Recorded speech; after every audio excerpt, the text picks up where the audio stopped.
Di sebuah desa terpencil di pedesaan, Masa menyeka keringatnya setelah menyelesaikan tugas menata barang, hanya untuk diberi daftar pekerjaan lain yang harus diselesaikan. Dia bertanya-tanya apakah menangani tugas-tugas itu benar-benar termasuk tanggung jawabnya, tapi begitulah kehidupan seorang pegawai pusat perbelanjaan di pedesaan. Pusat perbelanjaan biasanya adalah toko retail yang menjual barang-barang kebutuhan sehari-hari, setidaknya begitulah seharusnya, berbeda jika kau berada di pedesaan. Mulai dari pesanan dan pengiriman, hingga memenuhi hampir setiap permintaan apapun, termasuk perbaikan mesin, berkebun dan perawatan lanskap konstruksi, survei, dan hampir semua yang mungkin dibutuhkan pelanggan. Karena itu, karyawan jarang mendapatkan hari libur, hampir seperti di perusahaan eksploitatif. Tetapi ketika Masa melihat senyum terima kasih penduduk desa, dia teringat bahwa dia tidak pernah sekalipun menganggapnya pekerjaan yang buruk, setidaknya tidak sampai hari ini. Dia menyelesaikan begadang semalaman lagi, memikirkan betapa tuanya tubuhnya. Tiba-tiba, penglihatannya mulai kabur. Semuanya menjadi putih, dan rasanya benar-benar tidak normal. Tepat saat dia akan pingsan, sebuah kekuatan aneh menelannya, dan kemudian dia merasakan tubuhnya tiba di tempat yang berbeda. Dia tidak tahu di mana dia berada karena semua di sekelilingnya putih, dan bahkan pakaiannya menjadi sangat longgar, seolah-olah tubuhnya menyusut sepenuhnya. Tepat saat dia berteriak kebingungan, sebuah suara muncul untuk memberi selamat atas pilihan besarnya. Seorang wanita muncul di langit turun dengan anggun untuk menyambutnya. Dewi Mari berkata, dia akan bereinkarnas ke dunia fantasi yang penuh dengan sihir dan monster. Dengan takdirnya yang sudah ditentukan, dia bertindak untuk membawanya ke dunia ini. Masa mengerang saat membuka matanya. Bukan alarm seperti biasanya, suara seorang wanita yang membangunkannya. Tetapi yang membuatnya bingung, dia melihat sepasang telinga kelinci. Dia tersentak bangun, sadar sepenuhnya karena terkejut dan pertemuan tak terduga. Karena rasa penasarannya tak tertahankan, dia mengulurkan tangan dan menyentuh telinga itu, memastikan bahwa itu asli, lembut, dan hangat. Gadis itu mundur merasa terganggu oleh sentuhan itu. Sambil meminta maaf, dia lalu bertanya siapa wanita bertelinga kelinci itu. Lalu gadis itu mengoreksinya, mengatakan dia sebenarnya adalah seorang Lapine dengan telinga asli. Meskipun terkejut, dia berdiri dari pertemuannya dengan ras kelinci. Dia tidak sedang bermimpi seperti yang dia duga dan benar-benar dipindahkan ke dunia lain, Alstaitsia. Seperti yang dikatakan Sang Dewi, itu adalah tanah yang luas dan hijau. Namun, itu lebih bermasalah daripada mempesona. Memulai dari nol di dunia yang berbeda terlalu berat sehingga dia mulai panik. Mei memperhatikannya bergumam sendiri dan membeku saat dia tiba-tiba berbalik menatapnya. Dia kemudian bertanya apakah gadis itu bisa membawanya ke tempat tinggalnya. Sejujurnya, dia tidak punya tempat tujuan, jadi dia butuh bantuan besar. Sayangnya, dia adalah manusia dan yang lain akan marah jika gadis itu membawanya sendirian. Menurut orang dewasa mereka, manusia adalah makhluk kejam yang tidak menyukai siapapun yang bukan manusia. Sama seperti di manga dan game, jenisnya pasti terlibat dalam perbudakan atau semacamnya. Meski begitu, dia meminta gadis itu untuk berbicara dengan mereka untuknya. Percakapan mereka terganggu saat mereka merasakan sesuatu datang dari belakang. Mendekati mereka dengan senyum sinis adalah hobgoblin yang hampir mendidih dengan kekuatan sangat kuat sampai butuh sekelompok orang dewasa untuk mengalahkan satu. Karena penuh dengan bekas luka, pasti ia terpisah dari kawanannya. Dia menarik lengan Masa, mengatakan mereka harus lari sekarang.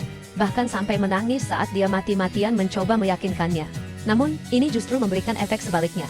Bukannya mundur, dia menegaskan tekadnya, dan mendorong Mei ke belakangnya, menyuruhnya lari sementara dia menahan monster itu. Jika memang seberbahaya itu, dia tidak bisa membiarkannya mengikuti gadis itu kembali ke kotanya. Dia mencoba memperingatkannya tentang apa yang mungkin terjadi jika dia bertarung, tetapi dia sudah tahu itu, dan tetap menyuruhnya untuk pergi. Pria muda itu menghela napas saat gadis itu pergi, tidak tahu apa yang sedang dia lakukan. Setelah melihat wajahnya yang cemas, tidak ada pilihan lain selain melindunginya. Adrenalin terpacu saat dia memprovokasi monster itu untuk menyerangnya. Monster itu melakukan seperti yang diminta dan mengayunkan palunya ke arah pemuda itu, dan cukup kuat untuk menghancurkan tanah tempat dia berdiri. Meskipun pukulannya tidak mengenai, dia tetap terdorong jauh. Goblin itu tersenyum seolah mengejek tubuhnya yang lemah. Dia frustrasi dan berpikir tentang bagaimana dia hanya butuh satu kemampuan untuk memiliki kesempatan. Merasa tidak punya pilihan lain, Masa melemparkan sesuatu ke arah musuh. Sebuah botol air mengenai wajah goblin itu, dan Masa menatap plastik daur ulang yang tipis itu dengan tak percaya.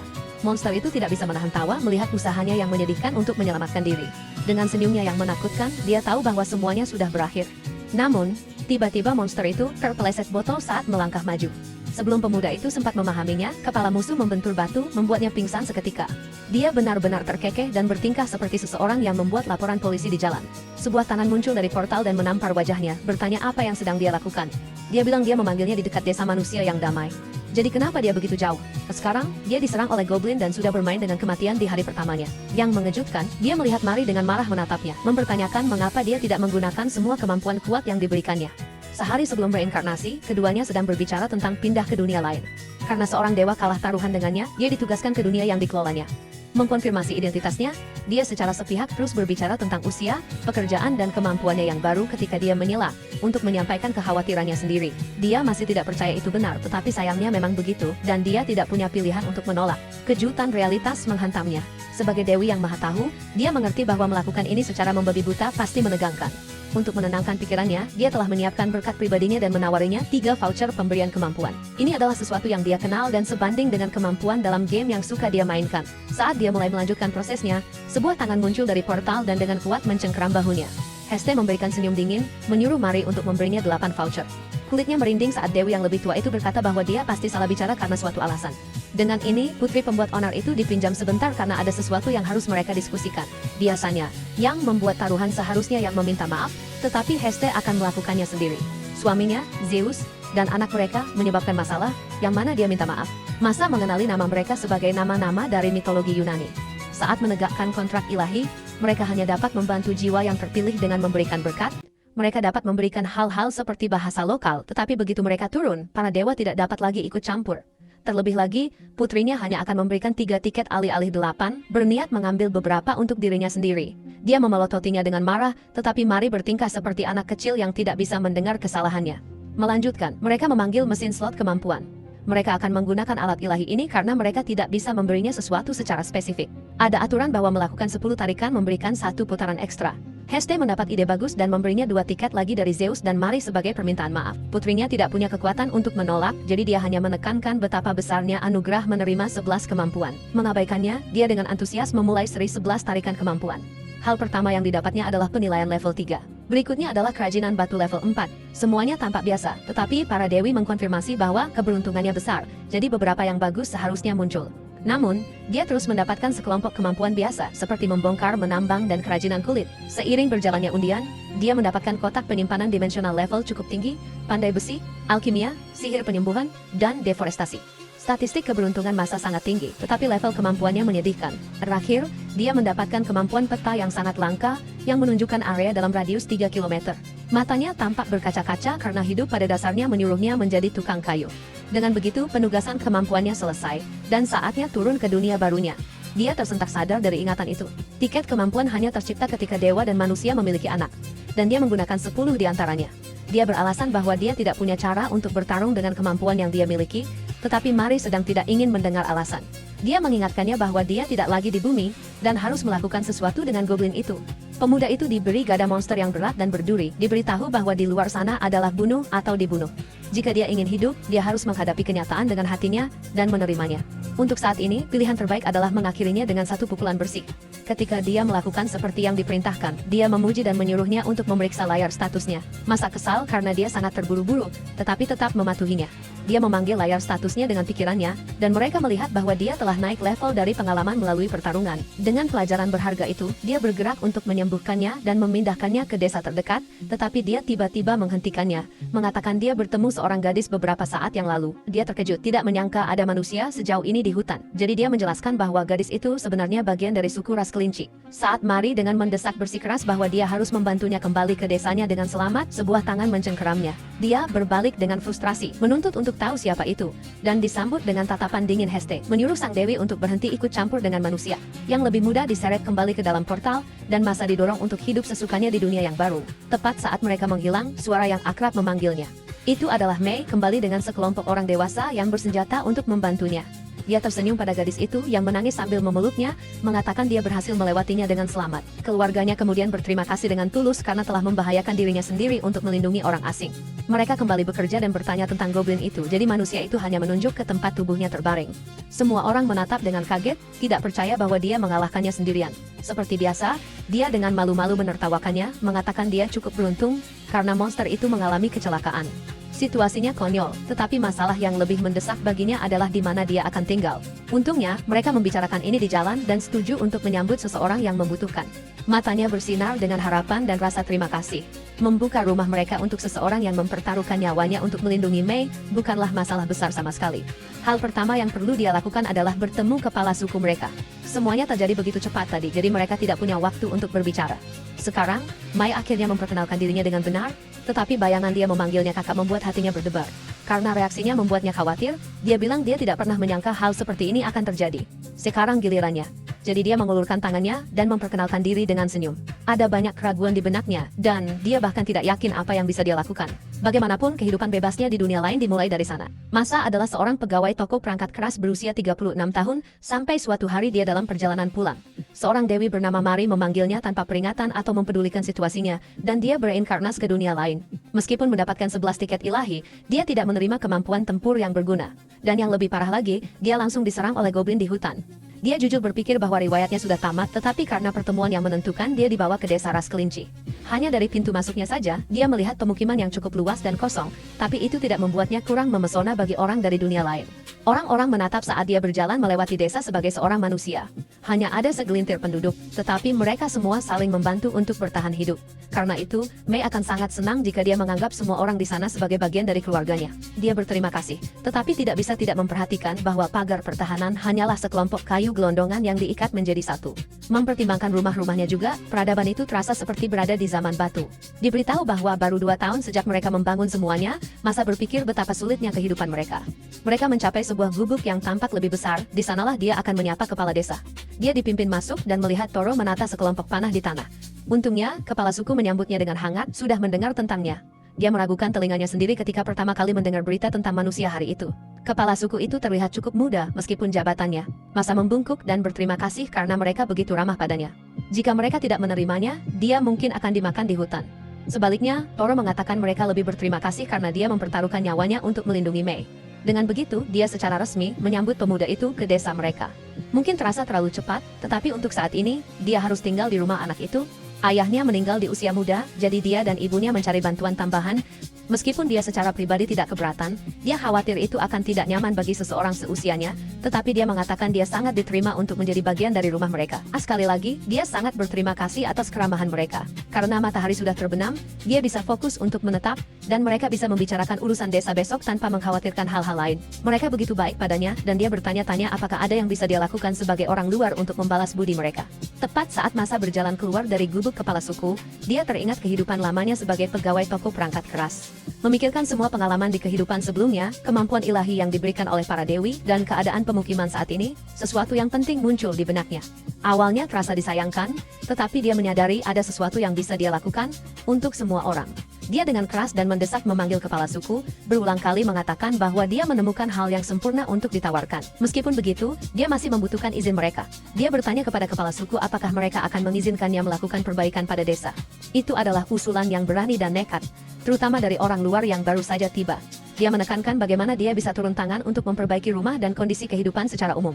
Toro menahan perasaannya yang bersemangat untuk saat ini. Meskipun dia yakin manusia itu tidak berbicara seenaknya, dia dengan tegas mengingatkannya untuk memperhatikan situasi.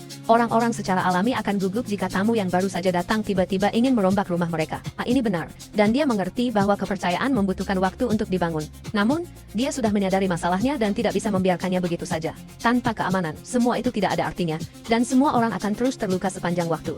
Mengingat situasi mereka tidak bisa menunda persiapan karena takut pada orang luar. Masa sama ingin tahunnya di kehidupan lamanya, tetapi dia adalah seseorang yang tidak bisa diam tanpa memberikan segalanya. Karena itu, dia dengan sungguh-sungguh ingin melakukan apa yang dia bisa untuk membantu desa yang telah menerimanya. Bahkan jika dia melakukan kesalahan, dia berjanji akan memperbaiki semuanya dengan satu atau lain cara, seperti keyakinan yang dia kembangkan saat bekerja di toko perangkat keras di pedesaan. Menghargai semangat dan tekadnya, Toro bertanya tentang hal pertama yang ingin dia tangani. Lagi pula, terlihat jelas di matanya betapa serius dan tulusnya dia. Kepala suku juga setuju bahwa desa membutuhkan perbaikan, dan mereka juga telah membicarakannya. Berterima kasih atas kepercayaannya. Masa mengatakan dia ingin memulai dengan apa yang paling menonjol? Lebih mudah diucapkan daripada dilakukan, tetapi bagaimanapun juga dia mulai bekerja dengan memeriksa kembali daftar kemampuannya. Apa yang akan mampu dilakukannya akan sedikit bergantung pada kemampuan yang diterimanya. Ada beberapa yang belum pernah dia lihat, kemungkinan berkembang secara bawaan. Karena ada begitu banyak, dia memutuskan untuk menguji semuanya satu persatu. Dengan mata berbinar, dia menilai sebuah kapak kecil dan melihat deskripsi rinci dari alat itu. Kagum dengan kualitasnya, dia memastikan untuk berhati-hati agar tidak merusak apa yang dipinjamnya. Kemampuan itu tampaknya bekerja tanpa perlu pengalaman sebelumnya. Menelusuri daftar itu, dia mencari hal-hal lain yang mungkin berguna. Masa melihat kemampuan memotong kayu yang tidak membutuhkan alat di antara kemampuannya. Dia berjalan ke sebatang pohon, skeptis tetapi ingin mencobanya. Hanya dengan mengulurkan tangannya, dia merasakan sesuatu terjadi, tetapi meragukan matanya karena tidak melihat ada yang berubah. Yang mengejutkan, pohon itu tumbang ke satu sisi, terpotong dengan sangat rapi dari pangkalnya. Selain hampir menimpanya, kemampuan itu menghabiskan seperenam dari mananya. Itulah biaya penggunaan kemampuan level 1, tetapi tampaknya tidak ada masalah. Untuk saat ini, bertani dan pandai besi tidak diperlukan, jadi dia mengarahkan pandangannya pada jenis kemampuan pemrosesan. Di antara daftarnya adalah pertukangan batu, yang terlihat berguna untuk tugasnya saat ini. Seperti sebelumnya, dia tidak memerlukan alat apapun untuk membuatnya bekerja, jadi dia mengambil sebuah batu dari tanah, berniat mengubahnya menjadi kubus.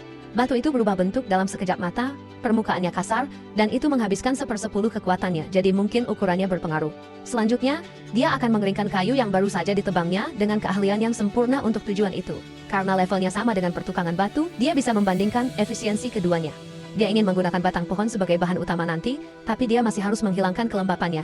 Biasanya akan memakan waktu bertahun-tahun tanpa alat apapun atau berbulan-bulan dengan peralatan mahal. Namun, sepertinya keahlian itu akan memungkinkannya melakukannya dalam sekejap.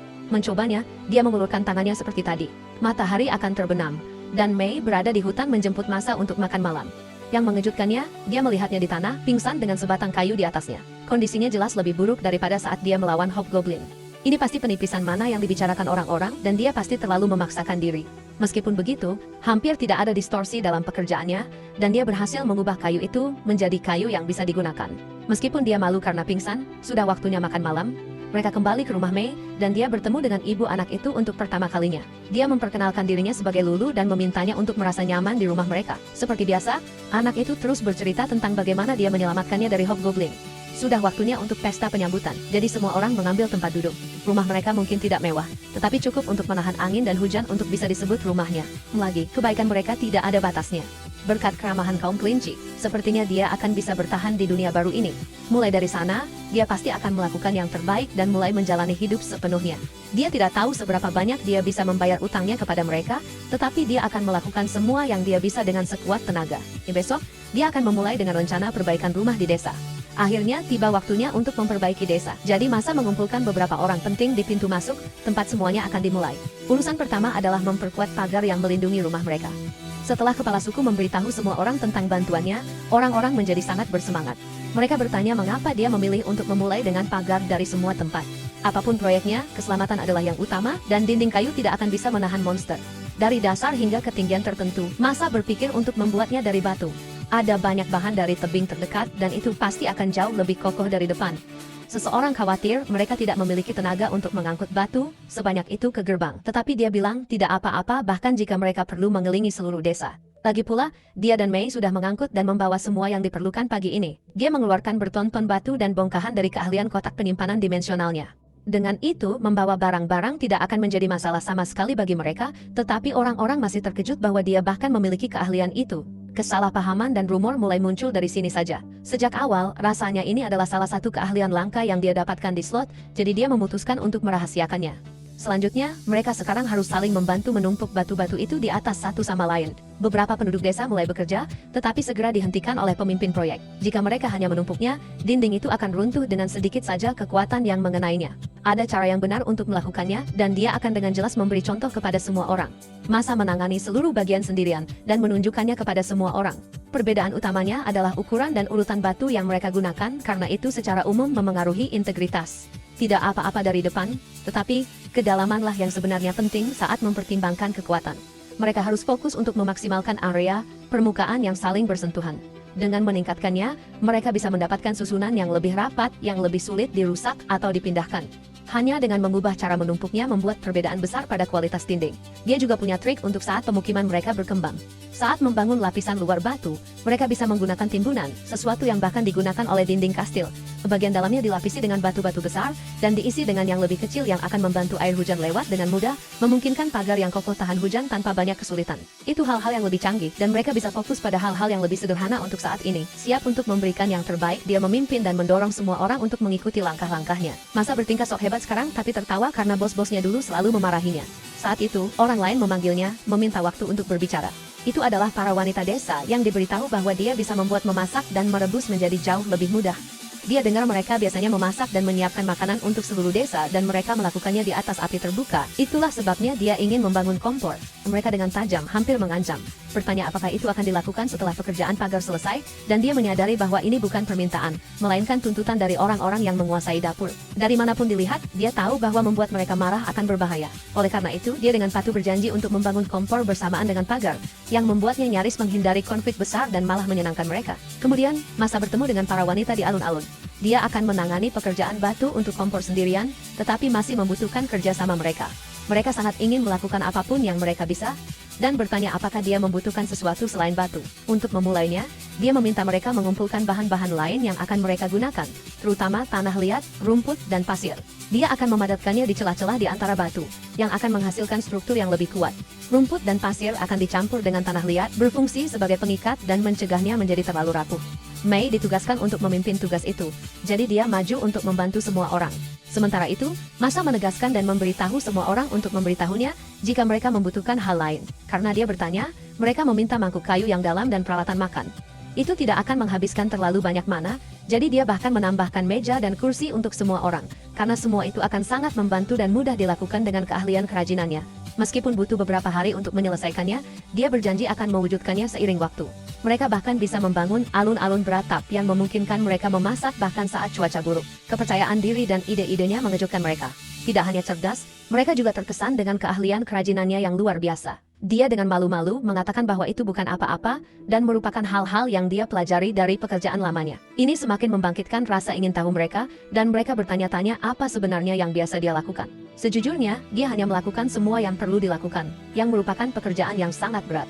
Bukan sesuatu yang istimewa, hanya tugas tak berujung yang terus-menerus berat bagi tubuhnya. Karena semua itu sudah berlalu, dia dengan penuh semangat mendorong semua orang untuk mulai membangun apa yang ada di depan mata. Sangat melelahkan karena hari-hari dipenuh dengan membawa batu-batu berat. Untungnya, sangat memuaskan melakukan hal-hal bersama dengan penduduk desa. Tak lama kemudian bahkan rumah-rumah mulai diperbaiki dari gubuk sederhana menjadi bangunan kayu. Mangkuk dan peralatan makan juga selesai dalam waktu singkat, dan dia bahkan mulai mengajari mereka teknik bercocok tanam. Pada satu titik, mereka tertarik dengan sumpit yang digunakan Masa sendiri. Bekerja selalu panas dan melelahkan, tetapi kemajuan terus dibuat, dan desa kaum kelinci segera terlihat sangat berbeda dari sebelum dia tiba. Berdiri di tengah semua ini adalah Toro, yang tidak percaya betapa banyak perubahan pada rumah kesayangannya. Dia tidak bisa menahan senyum. Setelah beberapa hari, mereka semua menghela napas kemenangan saat barikade batu yang kokoh sekarang berdiri tegak untuk melindungi rumah mereka. Setiap dari mereka bersorak dengan campuran kebanggaan dan keterkejutan karena mereka membangunnya sendiri. Tepat saat mereka merayakannya, sebuah suara tajam memanggil, menyuruh mereka berhenti dan segera datang karena makan malam sudah siap. Alun-alun beratap itu ramai saat seluruh desa makan malam bersama. Sekarang jauh lebih nyaman, terutama dengan kompor baru yang menyala panas. Masa senang mereka menyukainya. Meskipun sayang garpunya tidak banyak digunakan, senang rasanya mereka menyukai sumpit. Saat itu, kepala suku melihatnya berbaur dengan yang lain. Toro berterima kasih padanya atas semua pekerjaan yang telah dilakukannya, tetapi manusia itu bersikeras bahwa mereka semua membantu mewujudkannya. Kata-kata tidak cukup untuk mengungkapkan rasa terima kasih mereka, tetapi ketulusan adalah semua yang bisa mereka tawarkan padanya saat ini. Mei berlari untuk memeluknya erat, gembira karena desa sekali lagi berkembang karena dia. Dia sangat bahagia. Pemandangan wajah bahagianya diputar di aula para dewa, di mana kedua dewi menyaksikan segalanya berjalan baik, bahkan tanpa campur tangan Mari. Dia berargumen bahwa dia sama sekali tidak salah, dan bahwa dia hanya beruntung dengan bagaimana akhirnya. Pria muda itu memiliki 11 keahlian, jadi wajar jika dia khawatir. Tetapi dia malah mendapatkan lebih banyak keahlian sendirian. Sederhananya, dia adalah anomali di antara manusia, dan keduanya menyadarinya sejak awal.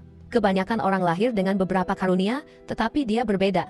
Heste memuji suaminya karena memilih manusia yang begitu menarik untuk dipanggil. Peradaban dan budaya dunia hampir tidak berkembang selama 10 tahun penuh. Masa baru berada di sana sebentar, tetapi dia sudah menjadi kunci dan katalisator untuk mengubah semua itu. Pria muda itu benar-benar luar biasa. Mereka sekarang bisa hidup nyaman dengan aman, meskipun dia bersikeras bahwa ini masih permulaan. Suatu saat nanti, mereka bahkan mungkin membangun rumah bata dan menyebut diri mereka kota yang layak. Dia tidak mau membahasnya, tapi hal terpenting baginya adalah toilet karena buang air di luar sudah mulai merepotkan. Karena mereka berada di dunia fantasi, dia mendapat ide dan mengatakan ada sesuatu yang ingin ditanyakan kepada semua orang. Dia bertanya-tanya apakah ada slime di daerah terdekat. Ada koloni di dekat tebing, tetapi mereka adalah makhluk berbahaya yang melarutkan segalanya. Masa tersenyum, karena ini adalah kondisi yang persis dia harapkan. Desa pada akhirnya harus membahas sanitasi dan kebersihan. Jika mereka akan serius, mereka akan membutuhkan bahan, setidaknya untuk lantai tanah. Untuk melakukan itu, mereka akan membutuhkan kerikil, kapur mati, dan air keruh. Jadi dia bertanya kepada semua orang apakah ada laut di dekat desa. Tiba-tiba suasana menjadi sangat dingin dan sunyi. Dia tidak tahu mengapa suasananya berubah. Mei mengonfirmasi bahwa laut ada di dekatnya, dan bahwa mereka sebenarnya datang berlari dari arah itu, tempat mereka dulu tinggal. Mei mengungkapkan bahwa mereka melarikan diri dari lautan. Pria kelinci itu menambahkan bahwa mereka diusir oleh manusia dan mulai menangis. Merasakan penderitaan mereka, Masa tidak bisa tidak merasa jijik dengan pergantian peristiwa itu. Mereka dianiaya oleh manusia, namun kaum kelinci menerimanya di rumah mereka dengan sepenuh hati. Untuk memecah ketegangan, dia bertanya apakah dia membuat meja kayu menjadi canggung. Dia menambahkan bahwa jika mereka ingin membuat pemukiman lebih baik, mereka membutuhkan bahan yang hanya bisa didapat di pesisir. Namun, tempat asal mereka pasti sangat berarti bagi mereka. Sayangnya, dia tidak bisa begitu saja menyeret mereka kembali ke sana. Jadi dia berpikir untuk pergi sendirian ke laut. Namun keesokan paginya dia terkejut bahwa Mei ikut secara diam-diam. Dia memberitahunya bahwa dia tidak bisa pergi bersamanya karena perjalanan itu mungkin membahayakannya. Dia menambahkan bahwa dia hanya mengalahkan Hobgoblin karena monster itu tersandung sendiri. Akan sulit jika segerombolan goblin menyerang mereka dan mereka harus bertarung. Dia setidaknya perlu berduel dengan para monster. Kelinci yang lebih tua ikut bicara dan setuju bahwa bergabung dengan ekspedisi akan berbahaya baginya karena dia tidak memiliki cukup pengalaman di medan perang. Setelah melihat kepala desa, Masa merasa berterima kasih karena dia datang untuk mengantarnya pergi. Pria tua itu memberinya baju zirah untuk membantunya melindungi diri selama perjalanannya. Dia meminta jika Masa pernah melihat demi-human yang selamat di desa lama mereka, katakan pada mereka bahwa mereka aman dan sejahtera di tanah baru mereka. Masa menyetujui permintaannya dan meyakinkannya untuk menyampaikan pesannya. Dalam hati, dia juga berpikir untuk menyelidiki situasi kaum Beastfolk yang tersisa di daerah itu. Dengan ini, dia juga mempercayakan Mei, Lulu, dan yang lainnya kepada kepala suku. Dia menatap gadis kelinci itu dengan tatapan sayang. Kelinci muda itu menangis saat dia mengucapkan selamat tinggal, dan menyuruhnya untuk bersikap baik dan menjadi gadis yang baik selama dia pergi. Setelah melakukan semua persiapan yang diperlukan, dia meninggalkan pemukiman itu. Pada hari keempat perjalanannya, dia mulai berlari, dan merasakan hembusan angin dan pemandangan yang berlalu begitu saja. Dia tidak merasakan lelah di tubuhnya, dan telah memetakan tujuannya menggunakan keahlian petanya. Pada suatu saat dia melihat lautan saat matahari terbenam. Di sepanjang jalan dia bertemu dengan berbagai monster, yang berhasil dia bunuh dengan mudah. Saat dia melanjutkan perjalanannya, sekelompok pria yang keretanya tersandung meminta bantuan.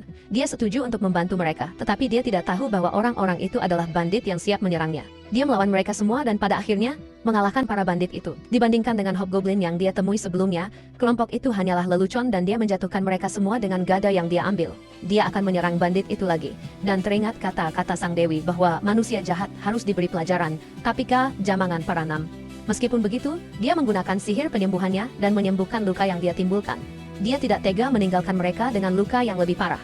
Sebagai imbalan membiarkan mereka hidup, dia mendapatkan jarahan mereka dan senjata yang paling dia inginkan.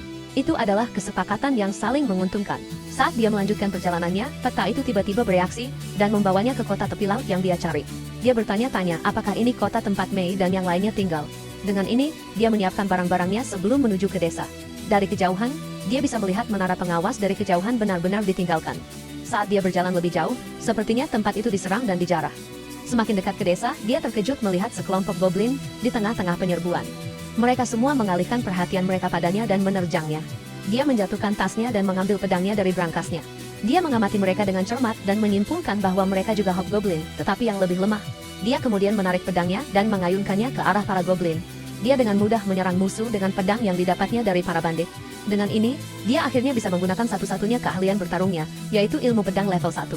Tanpa sihir. Ini adalah teknik yang dia kembangkan sendiri, dan bukan dari sistem. Dulu di sekolah, dia menemukan bahwa dia memiliki bakat dalam kendo dan sekarang, dia dapat dengan mudah menggunakan dasar-dasarnya untuk bertarung. Dia menunjukkan kehebatannya dalam kendo dan menyerang para goblin. Melihat mereka jatuh satu persatu, dia yakin bisa menghabisi mereka semua menggunakan pedang yang didapatnya. Lalu entah dari mana, seekor babi hutan dengan goblin yang menungganginya melaju ke arahnya. Masa sedang bertarung dengan bos gerombolan itu, monster itu menyerbu ke arahnya, dan dia mempersiapkan diri untuk benturan itu. Dia terlempar ke tanah, tetapi segera bangkit kembali. Monster itu menyerbunya lagi. Kehabisan napas, dia harus menemukan cara untuk mengatasi goblin yang mengendalikan babi hutan itu. Selain itu, sulit baginya untuk mencapai goblin dengan pedangnya saat ia menunggangi babi hutan, dan mendekati targetnya berarti terlempar oleh kecepatan serbuan babi hutan yang luar biasa. Rasanya seperti dia berada dalam kecelakaan lalu lintas. Saat itu, Masa menyadari sesuatu. Babi hutan itu seperti mobil yang melaju kencang yang akan kesulitan mengerem saat sedang dalam momentum. Dengan kesadaran ini, dia mengaktifkan ruang penyimpanannya dan mengambil sebatang kayu besar dan menggunakannya untuk mencegah bos itu menyerangnya lagi. Benturan kayu itu menyebabkan goblin terlempar dari babi hutan. Ini memberi Masa kesempatan untuk menyelesaikan pekerjaan dan menusukkan pedangnya ke dada monster itu. Dia mengambil pedangnya dan memaksa dirinya untuk menyelesaikan pertarungan. Dia kemudian bergegas menuju goblin yang tersisa, yang semuanya mencoba melarikan diri darinya untuk mencari bala bantuan. Dia panik berpikir akan lebih sulit baginya untuk menghadapi mereka jika ini terjadi. Saat itu, rentetan panah melesat ke arah para goblin yang berlari. Para ksatria dari kerajaan terbesar tiba menawarkan bantuan. Salah satu ksatria menuntut untuk mengetahui identitasnya, tetapi karena dia masih terguncang dari pertarungan, dia tidak bisa fokus dan gagal menjawab pertanyaan itu. Karena tidak sabar, pria itu berteriak padanya. Ksatria lain menyela dan meminta maaf atas nama bawahannya. Dia memperkenalkan dirinya sebagai Smith, kapten unit itu, dan dia ada di sana untuk misi pembantaian goblin. Namun, sepertinya mereka sudah terlambat karena Masa berhasil mengatasi para goblin sendirian, yang luar biasa. Masa berterima kasih karena telah menyelamatkannya.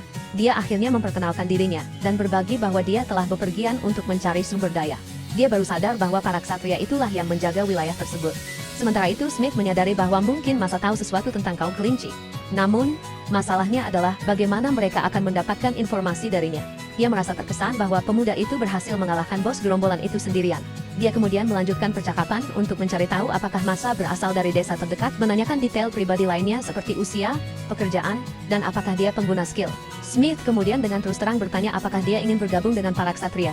Masa terdiam, sekarang mengerti bahwa mereka ingin merekrutnya. Dia menolak tawarannya, menyebutkan bahwa dia memiliki utang budi yang harus dia penuhi terlebih dahulu dan akan melakukan perjalanan karenanya. Terkagum, Smith menepuk punggungnya dengan keras, memujinya atas tujuannya yang mulia, tidak seperti para ksatria yang hanya peduli pada uang, wanita, dan ketenaran. Pemuda itu kemudian bertanya kemana perginya para orang tua dari tempat itu. Ksatria itu menjawab bahwa mereka mengungsi di desa terdekat karena serangan goblin. Karena masalahnya sudah teratasi, mereka sekarang bisa memanggil mereka kembali. Sebelum memanggil mereka kembali, Masa menyarankan untuk membuang mayat goblin terlebih dahulu, dan bertanya, apakah pria itu bersedia membantunya. Smith tampak bingung, jadi dia menjelaskan bahwa jika mereka meninggalkan bangkai di lapangan terbuka, itu mungkin akan menarik binatang buas lain. Selain itu, jika membusuk, bangkai itu bisa menyebabkan penyakit. Jadi itulah mengapa mereka harus menggali lubang, membakar mayatnya, dan menguburnya. Para ksatria mulai membantu dan mengumpulkan mayat-mayat itu. Itu membuat Masa berpikir bahwa tingkat peradaban di sisi kota tidak terlalu tinggi karena mereka membiarkan bangkai binatang membusuk di lapangan terbuka. Dia memimpin jalan dan menemukan area yang sempurna untuk mengubur mayat-mayat itu. Dia kemudian melihat ruang tersembunyi di belakang dan memeriksanya, terkejut dengan apa yang dilihatnya. Sementara itu, Heste terkejut dengan kemajuan Masa dan meminta Mari untuk memutar ulang adegan dari awal. Mereka melihat bagaimana pria itu mengalahkan bos goblin sambil menunggangi babi hutan. Heste meminta informasi Masa yang mereka miliki dalam arsip. Dia membaca bahwa Masa masuk 8 besar di turnamen kendo nasional saat dia kelas 9. Dia menjadi juara kedua dalam turnamen tinju tingkat prefektur di sekolah menengah. Dia bertanya-tanya apakah pencapaian itu normal bagi mereka yang terpilih untuk bereinkarnasi. Mereka bertanya-tanya apakah sesuatu terjadi ketika Zeus memodifikasi tubuhnya untuk reinkarnasi. Masa tidak seharusnya memiliki kehebatan tempur, tapi saat ini, sepertinya dia juga bisa melawan binatang buas, selain membangun. Mari tampak lega mendengarnya, tapi Heste menunjukkan bahwa ini adalah situasi berbahaya, karena Masa bisa merusak keseimbangan dunia mereka. Selain itu, jika mereka membiarkan keadaan seperti ini, ada kemungkinan Mari bisa lenyap. Kembali ke desa, penduduk berterima kasih kepada Smith dan para ksatria karena telah menyelamatkan desa mereka. Karena mereka, penduduk sekarang kembali ke rumah mereka, dan melanjutkan kehidupan sehari-hari. Namun, dia mengklarifikasi bahwa masalah yang menangani para goblin itu sendirian. Jadi sebagai imbalannya, mereka ingin memberinya hadiah sebagai tanda terima kasih atas keberanian yang dia tunjukkan. Masa awalnya ragu-ragu tetapi kemudian menerimanya. Smith kemudian menatap kepala desa, Garth, dan bertanya apakah dia bisa memberikan hadiahnya. Garth tampak bimbang karena desa mereka miskin, jadi pembayaran apapun di luar layanan malam yang saat ini mereka bebaskan akan sulit untuk mereka sediakan. Masa memikirkan hal lain selain uang.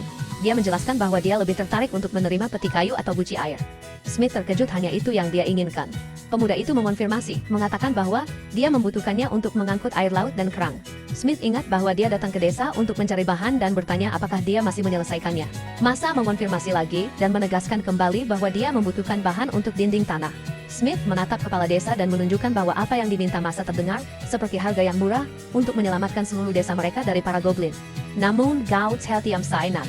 Dia menyatakan bahwa dia bisa menyediakan peti kayu, tetapi guci air sangat berharga bagi mereka yang tinggal di tepi laut. Masa bisa melihat bahwa kepala desa itu hanya tidak mau memberinya hadiah yang pantas dia terima. Dia menyela dan memberitahunya bahwa desanya tidak perlu khawatir tentang air dan penyimpanannya, karena mereka memiliki sumur di dekat ladang. Garf terkejut bahwa dia tahu tentang sumur tersembunyi itu.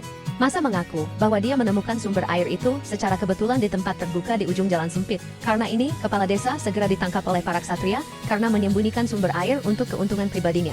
Selama ini, mereka mengira air langka di desa, tetapi ternyata kepala desa itu hanya egois mencari keuntungan haram. Masa hendak melanjutkan perjalanannya ketika penduduk desa mencoba menghentikannya. Mereka menuntut pertanggungjawaban darinya karena mereka tidak tahu bagaimana bertahan hidup tanpa pemimpin mereka. Bingung, dia memberitahu mereka bahwa kepala desa merekalah yang seharusnya disalahkan. Namun, mereka tetap menolak untuk melepaskannya dan bahkan mencoba menyerangnya. Sebagai balasan, dia memukul wajah pria itu. Yang lain juga mencoba menjatuhkannya, tetapi dia mengalahkan semua orang yang mencoba menyakitinya. Kemudian, Smith melihat hasil dari perkelahian itu. Masa dengan santai, memberitahunya bahwa penduduk desa tiba-tiba menyerang, jadi dia perlu mengambil tindakan. Mereka lebih mudah daripada goblin. Smith menunjukkan bahwa dia berlebihan dalam situasi yang sudah kacau. Dia kemudian mengalihkan perhatiannya ke kepala desa, bertanya apakah dia dalang di balik serangan itu. Sepertinya dia berencana membunuh massa dan kemudian membungkam para ksatria juga. Dengan ini, dia menganggap kepala desa bertanggung jawab atas serangan terhadap massa. Menurut hukum, dia akan dijadikan budak. Mendengar ini, kepala desa memohon belas kasihan. Menjadi budak sama saja dengan dijatuhi hukuman mati dan dia tidak bisa menerimanya. Massa tersenyum setelah melihat reaksinya. Dia memberitahu semua orang bahwa dia bersedia melupakan apa yang terjadi dan ini akan membuat hukumannya menjadi lebih ringan. Mereka masih akan menjalani hukuman, tetapi ini tidak akan membuat hidup mereka seperti di neraka. Kepala desa bertanya apa yang perlu dia lakukan untuk dimaafkan. Massa menjawab bahwa dia perlu menjawab pertanyaannya. Pertama, 2 tahun lalu, bukankah tanah yang mereka tinggali ini milik kaum kelinci? Dia kemudian dengan berani bertanya apa yang mereka lakukan pada kaum kelinci hingga mengusir mereka dari rumah mereka. Kepala desa menggertakkan giginya karena marah dan menyuruh Smith untuk memberi pelajaran pada pemuda itu. Namun, ksatria itu tidak memihaknya dan malah bertanya apakah dia bersalah atas hal itu. Saat itu seorang ksatria bernama Eldo menempatkan dirinya di depan kepala desa, melindunginya dari massa. Pria itu terkejut dengan tindakan ksatria itu yang kemudian bertanya mengapa dia begitu ingin mengungkit masalah yang sudah terjadi 2 tahun lalu. Massa kemudian mengungkapkan bahwa dia berutang budi besar pada kaum kelinci. Melihat mereka, Massa tahu bahwa Eldo dan Garf menyembunyikan sesuatu, dan dia bertekad untuk mengungkapnya. Melihat betapa teguhnya tekad Massa untuk mengetahui apa yang terjadi pada kaum kelinci, Eldo memutuskan untuk mengatakan yang sebenarnya. Lagi pula pria itu terlihat kuat dan sepertinya tipe yang cepat atau lambat akan memaksanya mengatakan kebenaran. 5 tahun yang lalu, ketika raja baru saja naik tahta, dia berusaha untuk memperluas kerajaan. Karena ambisi ini, desa-desa dan pemukiman di sekitarnya ditaklukkan. Salah satu desa itu milik kaum kelinci. Eldo dan Garf ditugaskan untuk menaklukkannya. Mereka berhasil memaksa kaum kelinci melarikan diri dari tanah air mereka, yang kemudian diserap ke dalam kerajaan. Sebagai hadiah, Eldo dipromosikan menjadi ksatria, dan Garf diangkat menjadi kepala desa. Pada akhirnya, keserakahan kerajaanlah yang menelan tanah kaum kelinci. Mereka lebih lanjut mengungkapkan bahwa kaum kelinci yang ditangkap selama perang, dijadikan tahanan dan diperbudak. Lebih buruk lagi, mereka dipermalukan dan dipaksa hidup dengan kepala tertunduk karena malu. Marah, Massa menuntut agar mereka melepaskan para demi-human. Smith mencoba menenangkannya, mendesaknya untuk tenang. Dia mengerti frustasi Massa, tetapi menjelaskan bahwa para budak sekarang dianggap properti dan tidak dapat dilepaskan begitu saja. Menggunakan logika itu, Massa bertanya apakah memukuli dan memperbudak mereka sendiri akan menjadikan mereka propertinya juga. Smith menunjukkan bahwa alasannya cacat. Massa membalas bahwa logika absurd yang sama, itulah yang memungkinkan mereka memperbudak demi-human sejak awal. Smith menjelaskan bahwa situasi ini di luar wewenang mereka, dan perbudakan diizinkan oleh hukum kerajaan. Mendidih karena amarah, Massa berteriak, bertanya apakah benar-benar dapat diterima untuk memperbudak orang-orang baik seperti itu. Dia melarang mereka berbicara tentang kesetaraan dan hukum, ketika mereka tidak lebih dari pembunuh. Setelah melampiaskan amarahnya, Massa meminta maaf karena terbawa emosi. Dia memberi mereka waktu untuk memikirkan apa yang akan mereka lakukan selanjutnya. Saat dia berjalan pergi, sebuah portal tiba-tiba terbuka dan sebuah tangan terulur, menampar wajahnya dengan keras. Terkejut, dia melihat Sang Dewi, yang segera menariknya ke dalam portal. Dia meratapi bahwa dia membawanya ke dunia ini, untuk membantu mengembangkan negara, namun sekarang dia malah mencari gara-gara dengan para pemimpinnya.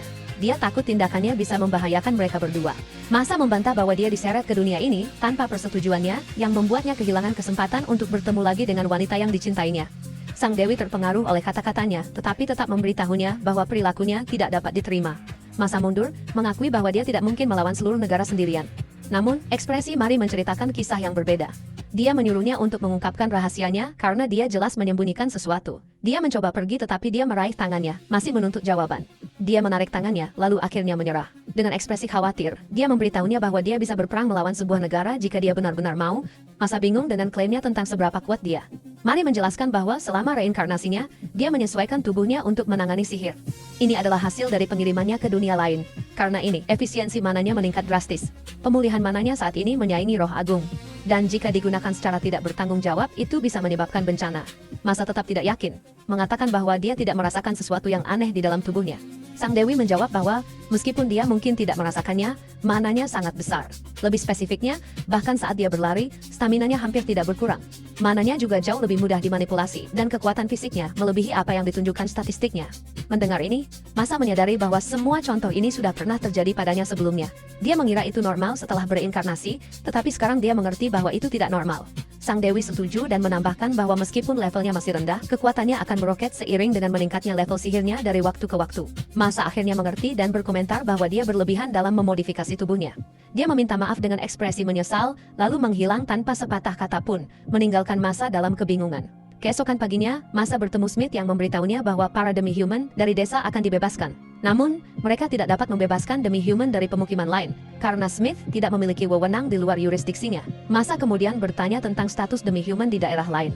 Smith mengungkapkan bahwa ada catatan tentang demi-human yang disimpan di kota. Dengan informasi ini, Masa berencana untuk pergi ke kota dan bertanya kepada pihak berwenang tentang keberadaan demi-human lainnya. Melihat ekspresi aneh Smith, Masa bertanya apakah ada yang salah. Smith menyangkalnya, mengatakan dia hanya senang bisa membantu. Masa memperingatkan bahwa jika negosiasi gagal, dia akan menyelesaikan masalah ini dengan kekerasan. Smith dengan mendesak memintanya untuk tidak melakukan itu, menjelaskan bahwa dia mengatur pertemuan itu untuk menghindari konflik. Sebuah kereta kuda segera tiba untuk membawa mereka ke kota. Saat Masa mendekatinya, dia bertanya kota macam apa yang mereka tuju. Smith menjawab bahwa mereka akan pergi ke kota para ksatria, Port Talum. Saat mereka semakin dekat, Masa tidak bisa tidak mengagumi betapa majunya kota itu. Smith setuju, menambahkan bahwa, meskipun tidak dapat menyaingi kota benteng, pertahanannya tidak ada duanya. Dia tidak bisa tidak membandingkan kota para ksatria dengan desa nelayan yang kekurangan pengetahuan dasar dan kebersihan. Kota para ksatria juga berbau busuk bangkai binatang. Sepertinya ini adalah standar untuk dunia mereka, dan ini sangat mengganggunya. Di sisi lain, ini mungkin menjadi tanda bahwa membebaskan para beast folk akan mungkin dilakukan. Sementara itu, para ksatria melihatnya tertawa aneh sendirian, yang tampak mengkhawatirkan.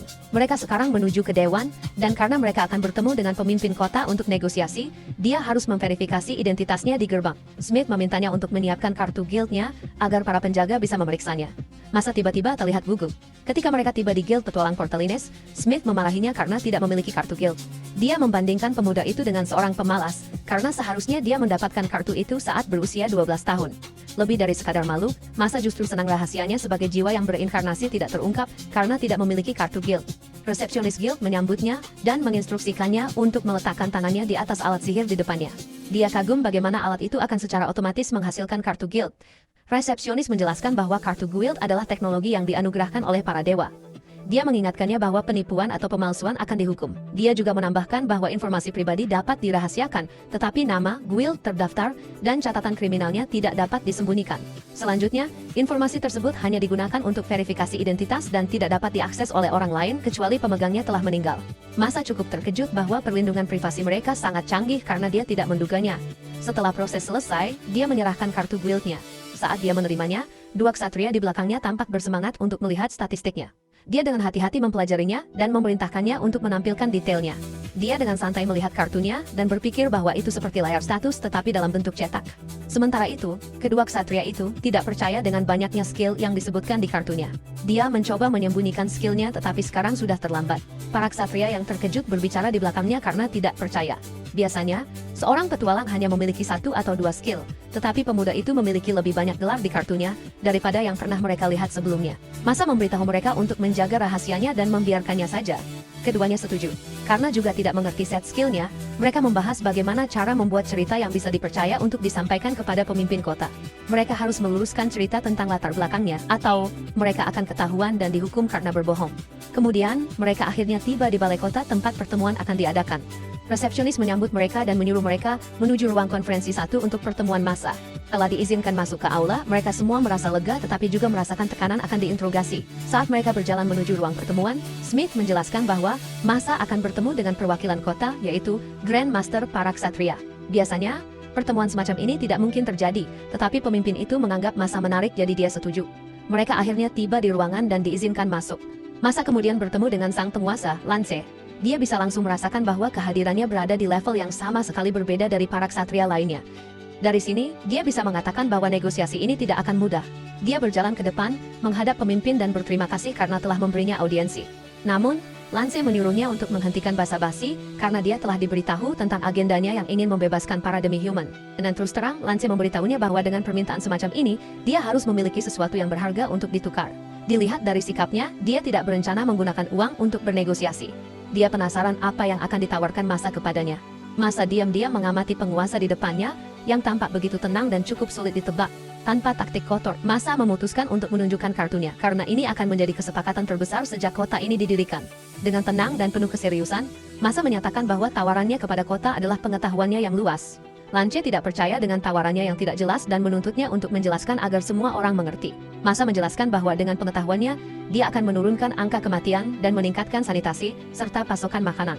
Selain itu, dia akan meningkatkan lapangan kerja untuk meningkatkan produktivitas dan standar hidup. Jika diizinkan, akan lebih baik jika mereka mulai dengan kereta kuda, karena dia memperhatikan betapa bergelombangnya perjalanan tadi. Kereta kuda tidak memiliki mekanisme pegas untuk menyerap guncangan dan membuat perjalanan lebih mulus. Dia menawarkan untuk membuatkan mereka kereta kuda yang lebih nyaman dan efisien dengan pengetahuannya yang canggih. Dia juga menambahkan bahwa kuda mereka seharusnya tidak bertelanjang kaki. Diskusi mereka terganggu ketika sekretaris Lance muncul dan melaporkan sesuatu. Lance kemudian memberitahu Masa bahwa dia mengerti pentingnya pengetahuan yang ditawarkannya. Memang benar bahwa perbaikan-perbaikan ini adalah yang dibutuhkan kota, tetapi saat ini, mereka tidak bisa mempercayainya karena dia belum memiliki kredibilitas dan tidak memiliki jaminan yang kuat untuk diberikan. Dengan penuh keyakinan, penguasa itu memberitahunya bahwa dia menolak untuk mempercayai seseorang yang tidak menawarkan aset nyata. Dia ingin pria itu menunjukkan hasilnya terlebih dahulu. Ini mungkin akan lebih meyakinkan penduduk desa dan dirinya untuk mempercayai Masa. Bingung dengan apa yang dikatakannya, Masa bertanya apakah maksudnya dia harus bergabung dengan para ksatria. Lance sudah mendengar bahwa dia menolak tawaran Smith, jadi dia telah menyerah pada kemungkinan itu. Saat ini, dia menuntut hasil darinya, jadi sampai dia menunjukkan buah dari pengetahuannya, mereka tidak akan melepaskan para demi-human yang ditawan. Jadi dia harus bekerja di sana sampai ada hasil nyata atau dia akan dibunuh karena berbohong kepada semua orang. Dengan ini, dia bertanya lagi pada Masa apakah dia masih mau bernegosiasi saat keselamatannya dipertaruhkan. Masa setuju dengan keyakinan penuh yang mengejutkan semua orang. Lance menerima keputusannya dan menambahkan bahwa meningkatkan sanitasi kota dan kereta kuda sudah cukup. Dia berjanji jika dia melihat hasil sekecil apapun, maka dia akan menyerahkan para demi-human kepadanya. Melihatnya terpana, dia mendorong pria itu untuk memeriksa dokumen dengan pustakawan. Masa tidak percaya bahwa penguasa itu begitu murah hati dengan tawarannya. Lance memberitahunya bahwa mereka hanya memiliki perbedaan sudut pandang. Dari sudut pandangnya, dia bisa menyingkirkan para manusia hewan yang mungkin memulai pemberontakan. Ini adalah kesepakatan yang bagus untuknya, yang bahkan menghasilkan keuntungan. Selain itu, mereka memiliki keyakinan yang sama, bahwa perang hanya memenjarakan mereka yang lemah dan itu tidak lain adalah invasi. Masa tersenyum hangat menyadari bahwa pemimpin kota itu sama sekali tidak korup. Lance menyatakan bahwa dia akan mengeluarkan dekret untuk mengumpulkan para demi-human yang tersebar untuk membebaskan mereka. Namun, mereka pasti akan menghadapi pihak yang menentang karena melakukan ini. Dia bertanya apakah Masa mungkin bisa memikirkan cara untuk menghadapi mereka yang akan menentang dekret mereka. Pria muda itu, dengan penuh semangat memikirkan sebuah skema. Setelah merenung, dia mengusulkan akan menantang semua orang yang menentang kebebasan para demi-human untuk berduel. Jika mereka kalah, mereka kehilangan hak untuk mengeluh. Lance tiba-tiba bersemangat karena usulan itu terdengar menarik baginya. Itu akan menjadi tontonan yang menarik dan sudah lama sejak dia begitu terhibur seperti ini. Namun, rencana itu pasti tidak akan cukup, karena mereka adalah kota para ksatria. Mereka menghormati yang terkuat. Dan jika seseorang mengalahkan yang terkuat, dia pasti akan menjadi yang teratas, dan tidak ada yang akan menentang keinginannya. Dia kemudian mengambil pedangnya yang sangat mengejutkan Masa. Lance menganggapnya layak menjadi lawannya setelah dia memusnahkan gerombolan goblin sendirian. Dia kemudian mengangkat pedangnya ke arah pemuda itu, menantangnya untuk berduel. Masa tidak percaya. Dia tidak yakin bagaimana cara melawan pemimpin para ksatria, terutama melihatnya begitu bersemangat untuk melawannya. Inilah yang membuatnya takut, jadi dia dengan santai menolaknya dengan menyatakan bahwa akan merepotkan jika penguasa terluka. Namun, Lance sudah memutuskan dan memerintahkan Smith untuk memeriksa jadwal arena untuk duel mereka. Tanpa pilihan, Masa menyetujui duel itu dan memberitahu mereka untuk menginformasikan tanggalnya saja. Dia kemudian mulai berdiskusi dengan semua orang tentang pentingnya kebersihan. Segera, dia memulai sesi belajar tentang dasar-dasar seperti mengapa mereka harus menjaga kebersihan. Dia kemudian memberitahu semua orang untuk mengumpulkan orang-orang untuk menyebarkan pengetahuan itu. Dengan ini, para ksatria mulai mengumpulkan bawahan mereka dan meninggalkan ruangan. Masa menatap mereka dengan kesal, memperingatkan jika mereka mencoba lari dari pelajaran, mereka pasti akan mendapat pelajaran privat. Melihat frustasi di wajah mereka, dia menegur para ksatria bahwa sebagai pemimpin kota, mereka harus menjadi yang pertama belajar kebersihan. kebersihan agar bisa menjadi teladan yang baik bagi semua orang. Lance memujinya karena teliti dan menyerahkan sisanya untuk dia tangani sementara dia berlatih. Namun, dia menolak membiarkan penguasa meninggalkan ruangan karena dia juga perlu belajar. Kemudian, Masa memulai pelajarannya tentang kebersihan. Dia menjelaskan bahwa mereka harus belajar cara membuang limbah secara bertanggung jawab. Sampah yang dibiarkan di tempat terbuka akan menarik serangga dan tikus yang membawa penyakit. Jadi untuk menyimpulkan pelajarannya, mereka harus merebus air, memasak daging, dan membersihkan serta mencuci secara teratur. Pelajaran itu adalah keterampilan bertahan hidup dasar manusia, tetapi melihat para ksatria, mereka sepertinya butuh waktu untuk mencerna semuanya. Lance terkesan bahwa dia bisa memberikan pelajaran yang layak, tetapi ragu, apakah kebersihan bisa mengubah apapun. Masa menunjukkan bahwa mengikuti kebersihan yang benar akan mengurangi tingkat kematian dan penyakit dari bayi hingga orang dewasa. Selain itu, mereka akan dapat mencegah wabah penyakit. Mendengar ini Lance bertanya siapa dia sebenarnya. Di pusat penelitian mereka, informasi yang dikumpulkan tentang kemungkinan wabah sangat langka. Artinya, nilai informasi tentang itu terlalu besar, membuat kesepakatan mereka menjadi tidak adil. Bingung, Masa bertanya, mengapa kesepakatan yang bagus bagi mereka terdengar seperti masalah.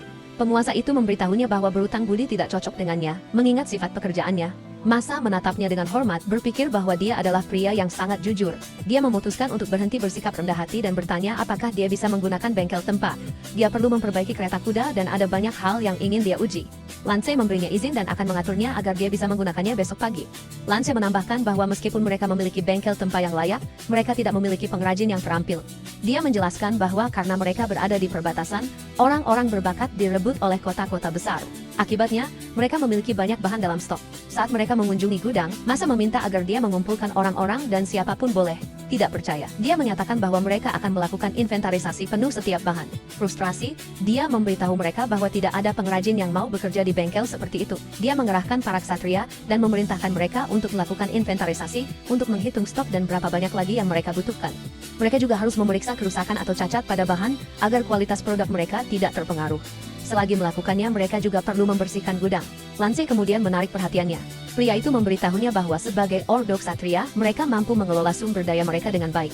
Masa menjadi semakin frustrasi dengan pernyataannya karena jelas, bukan itu masalahnya. Barang-barang berserakan dan dia melihat barang-barang tertutup debu di mana-mana. Karena dia pernah bekerja di toko perkakas sebelumnya, barang-barang yang tidak teratur membuatnya kesal. Di kampung halamannya, dia menyimpan puluhan ribu barang dalam stok. Jika mereka menemukan satu angka salah, mereka akan menghabiskan berjam-jam untuk memeriksanya. Dengan kesal, dia memerintahkan penguasa untuk membersihkan gudang belakang sampai bersih tanpa noda. Tiba-tiba merasa terintimidasi, Lance langsung setuju. Masa sekarang dalam mode paling seriusnya, dan akan memamerkan keterampilan sempurnanya dalam kontrol inventaris. Kemudian, dia mengambil alih memimpin para ksatria untuk menertibkan bengkel. Dia memimpin mereka untuk menata barang, membersihkannya, dan memastikan inventarisnya akurat. Mereka menghabiskan sepanjang malam menyelesaikan tugas itu. Keesokan paginya, dia terkesan dengan betapa meningkat dan majunya pekerjaan itu. Dia kemudian melihat inventaris dan terkejut oleh jumlah bahan fantasi dalam daftar, seperti baja hitam, biji vermilion, dan mithril. Dia berkomentar bahwa ada terlalu banyak stok di dalam gudang, yang merupakan pemborosan bagi keuangan kota. Sayangnya, pengiriman biji masih terus berjalan, meskipun tidak digunakan. Sekretaris itu mengakui bahwa itu karena kesepakatan pengadaan jangka panjang, sehingga mereka tidak bisa menghentikan pengiriman. Kontrak-kontrak itu sudah ditandatangani sebelum mereka datang ke kota dan akan berlangsung selama 1 tahun lagi. Mengingat situasinya, Masa menyarankan agar mereka menggunakan biji-biji itu terlebih dahulu dan mengolahnya menjadi sesuatu yang dapat digunakan dan berharga. Dia telah mendengar tentang berton-ton biji yang belum pernah dia dengar sebelumnya, dan jika mereka bermain-main dengan rasio yang berbeda, mereka mungkin menemukan beberapa paduan yang luar biasa. Karena sekretaris itu tampak bingung, dia menjelaskan bahwa ketika mereka mencampur bahan yang berbeda, mereka dapat menghasilkan logam yang berbeda. Seperti, jika seseorang mencampur tembaga dan timah, mereka dapat menghasilkan perunggu. Menggunakan perunggu, mereka dapat membuat senjata sederhana. Dia bahkan menunjukkan kepada pria itu cara mencampur logam untuk menghasilkan paduan dan ingin sekali mencoba membuat baja tahan karat. Sekretaris itu mulai benar-benar bingung, jadi Masa memikirkan cara untuk menyederhanakan penjelasannya. Dia membahas bahwa biji-biji itu tidak banyak digunakan karena tidak sekuat logam lain. Ketika seseorang mencampurkan logam lain ke dalam logam yang lemah, mereka dapat menciptakan logam dengan sifat-sifat baru. Sekretaris itu akhirnya mengerti dan menyadari bahwa jika prosesnya terlalu rumit, akan sulit bagi seorang pengrajin amatir untuk menangani bengkel. Dengan informasi ini, dia menyimpulkan bahwa mereka membutuhkan seseorang yang berpengalaman. Dia meninggalkan gudang untuk mengurus beberapa dokumen dan mencari seorang pengrajin. Sendirian, Masa tidak membuang waktu untuk mencoba keterampilan pandai besinya. Dia memeriksa status sistemnya, tetapi terkejut ketika dia menemukan bahwa dia bisa menghasilkan pedang hanya dengan memikirkannya. Mengingat betapa kuatnya keterampilan itu bisa dibilang keterampilan curang. Dia kemudian mencobanya untuk melihat seberapa detail senjata yang bisa dia buat. Dia menggunakan biji di dalam gudang dan mengubahnya menjadi besi. Dia menyeringai mengetahui betapa berharganya keterampilan ini. Dari besi itu, dia berpikir untuk membuat senjata kecil terlebih dahulu. Dia kemudian melihat pisau tergantung di meja dan memutuskan untuk membuatnya. Setelah melirik bengkel tempa di dekatnya, dia akhirnya bergerak untuk membuat senjata. Dia selalu ingin mencoba membuatnya. Jadi dia melelehkan beberapa besi dan menempanya untuk membuat pisau. Dia mengulangi proses itu sampai membentuk senjata yang diinginkannya. Beberapa saat kemudian, dia mendinginkan logam itu di si ember air. Tiba-tiba, Lance muncul di belakangnya dan kagum melihat Masa menempa senjata, selain hal-hal lain yang bisa dia lakukan. Masa terkejut melihatnya karena dia tidak merasakan kehadirannya. Pria itu memberitahunya bahwa dia sudah berada di desa sejak siang dan mampir ke bengkel untuk menyelesaikan pemeriksaan stok dan mengasah pedangnya. Dia kemudian bertanya, apakah pemuda itu bisa membuat senjata yang lebih baik dari barang rongsokan di sekitar gudang, dan menawarkan agar dia menempa satu untuk pemimpin untuk menguji keterampilannya. Akhir-akhir ini, pedangnya sangat tumpul, dan tidak peduli berapa kali dia mengasahnya, bilahnya sudah usang dan rusak. Masalah ini terkadang memengaruhi duelnya, dan dia bisa bertahan karena keterampilan berpedangnya yang hebat. Memahami frustrasinya, Masa menawarkan untuk melihat pedangnya dan melihat apa yang bisa dia lakukan. Selain itu dia bertanya bahan apa yang ada di meja kerjanya. Masa menyatakan bahwa itu adalah berbagai jenis komponen yang jika digabungkan, akan menciptakan hal-hal yang dapat membantu orang-orang di kota. Perangkat yang sedang dia kerjakan bisa berguna untuk mengangkat benda-benda berat. Lance terlihat bingung dan tidak tahu cara menggunakan perangkat yang sedang dikerjakan Masa. Meskipun tidak termasuk dalam kontrak mereka, Masa ingin menguji dan mencobanya. Dia menyatakan bahwa dia akan menyelesaikan dan memperkenalkan perangkat itu keesokan harinya, jadi Lance harus datang dan memberikan pendapatnya. Pria itu setuju, mengatakan bahwa dia juga penasaran. Dengan ini, Masa kembali mengerjakan perangkatnya dan meminta pemimpin itu pergi agar dia bisa berkonsentrasi. Lance mulai keluar dari bengkel tetapi melihat ke belakang lagi. Dia bisa melihat bahwa pria itu sangat bersemangat dan gembira. Itu mengingatkannya pada saat pertama kali dia memegang pedang. Dia melambaikan tangan dan memberitahunya untuk tidak berlebihan. Saat malam tiba, Masa akhirnya menyelesaikan perangkat yang sedang dikerjakannya. Dia sedikit berlebihan, tetapi tidak mempermasalahkannya karena dia suka melihat orang bahagia dan merasa berguna. Besok, dia akan menunjukkan kepada semua orang di kota hasil kerja keras yang telah diwujudkannya. Selain itu, dia juga harus mengajari orang-orang cara menggunakan perangkat yang telah dibuatnya dan melanjutkan pelajaran tentang sanitasi. Dia juga sedang mempertimbangkan untuk menambahkan kursus singkat tentang kerajinan. Saat pagi tiba, Masa terbangun melihat wajah seorang wanita yang tidak dikenalnya. Sesaat kemudian, dia mengenalinya sebagai utusan para ksatria. Dia mengeluh bahwa para ksatria melimpahkan semua tugas mereka padanya karena mereka semua sibuk belajar. Dia datang untuk menyampaikan pesan dan mengingatkannya tentang duel mendatang dengan Lance dalam 3 hari. Dia harus hadir di tempat latihan pada pagi hari. Dia berkomentar bahwa dia adalah jiwa yang cukup berani untuk menantang pria seperti penguasa mereka karena Lance benar-benar pecandu pertempuran. Namun, ini juga bisa berarti bahwa Lance menyukainya. Meskipun begitu, dia menyarankan agar dia bersiap untuk duel itu, mengingat itu tidak akan mudah. Dia juga telah menyiagakan tim medis selama duel itu jika dia membutuhkannya. Dia meyakinkannya bahwa dia kemungkinan tidak akan membutuhkan tim medis dan dia akan berhati-hati. Dia berkomentar bahwa duel itu tampak seru dan dia sudah lama tidak merasakan getaran ini saat menonton duel. Masa kemudian ingat bahwa dia membutuhkan bantuannya dan meminta agar dia memanggil semua orang ke alun-alun kota, karena dia perlu mendemonstrasikan sesuatu. Kemudian, Lance dan para ksatria berada di alun-alun kota dan menunggu Masa muncul. Tepat pada saat itu, Masa keluar dari sumur dan senang Lance sudah ada di sana. Penguasa itu kemudian menyadari bahwa perangkat yang dia kerjakan malam sebelumnya sudah terpasang di dekat sumur. Dengan suara ceria, dia meminta semua orang untuk berkumpul lebih dekat. Dia menyebutkan bahwa dia akan mendemonstrasikan cara menimba air dari sumur dengan perangkat baru. Ini akan membuat hidup mereka lebih mudah, dan juga sangat mudah digunakan. Untuk mulai mendemonstrasikan, dia memanggil seorang penduduk desa wanita secara acak untuk mencobanya, menekankan bahwa wanita dan bahkan anak-anak dapat menggunakan perangkat itu. Pertama, tuangkan sedikit air ke dalam lubang pompa. Ini akan mengisi celah, menghilangkan udara dan menciptakan ruang hampa. Ruang hampa menarik air dari bawah ke atas pipa. Kemudian mereka perlu menggerakkan tuas ke atas dan ke bawah. Air kemudian akan mulai mengalir keluar dari sumur ke dalam ember. Para penduduk desa semua kagum dan menyamakan proses itu dengan semacam sihir. Puas dengan hasilnya, Masa menjelaskan bahwa alat itu disebut pompa. Karena pompa perintis ini berhasil, dia berencana untuk memasangnya di kota utama juga agar dapat dimanfaatkan. Selanjutnya, dia juga berencana untuk memperbaiki kereta kuda karena sangat ketinggalan zaman saat terakhir kali dia menggunakannya. Dan ini akan memengaruhi perdagangan. Masa memeriksa bagian bawah kereta dan melihat bahwa itu hanyalah sebuah kotak dengan poros logam yang melewati bagian dasar dan roda terpasang. Untuk memperbaiki kereta, area penumpang perlu dipisahkan dari roda. Sebuah rangka harus ditambahkan di atas, dan bagian tempat duduk harus digantung padanya. Setelah itu, pegas akan dipasang di depan dan belakang. Melihat ekspresi bingungnya, Masa menjelaskan bahwa dia hanya tahu dasarnya, dan perlu menguji mekanisme getaran untuk melihat apakah itu berfungsi. Dia mulai dengan membangun dasarnya. Menggunakan pengetahuannya yang canggih, dia membuat cetak biru, menghaluskan kayu, dan menyatukan bagian-bagiannya hingga badan kereta akhirnya terbentuk. Setelah prototipe pertama selesai, dia meminta pemimpin untuk menaiki kereta karena dia sudah kehabisan mana. Mereka memasangnya pada seekor kuda, dan ksatria lain mengendarainya untuk pengujian. Saat kereta bergerak, Lance menganggapnya mengesankan karena hampir tidak bergetar dibandingkan dengan kereta lamanya. Perjalanannya tidak sepenuhnya mulus, tetapi nyaman dan jauh lebih baik dari sebelumnya. Masa menjelaskan bahwa dia menambahkan suspensi peredam kejut, sesuatu yang tidak dimiliki oleh kereta manapun di kota mereka saat ini. Dengan desain ini, roda kiri dan kanan dihubungkan oleh satu poros melalui Pegas.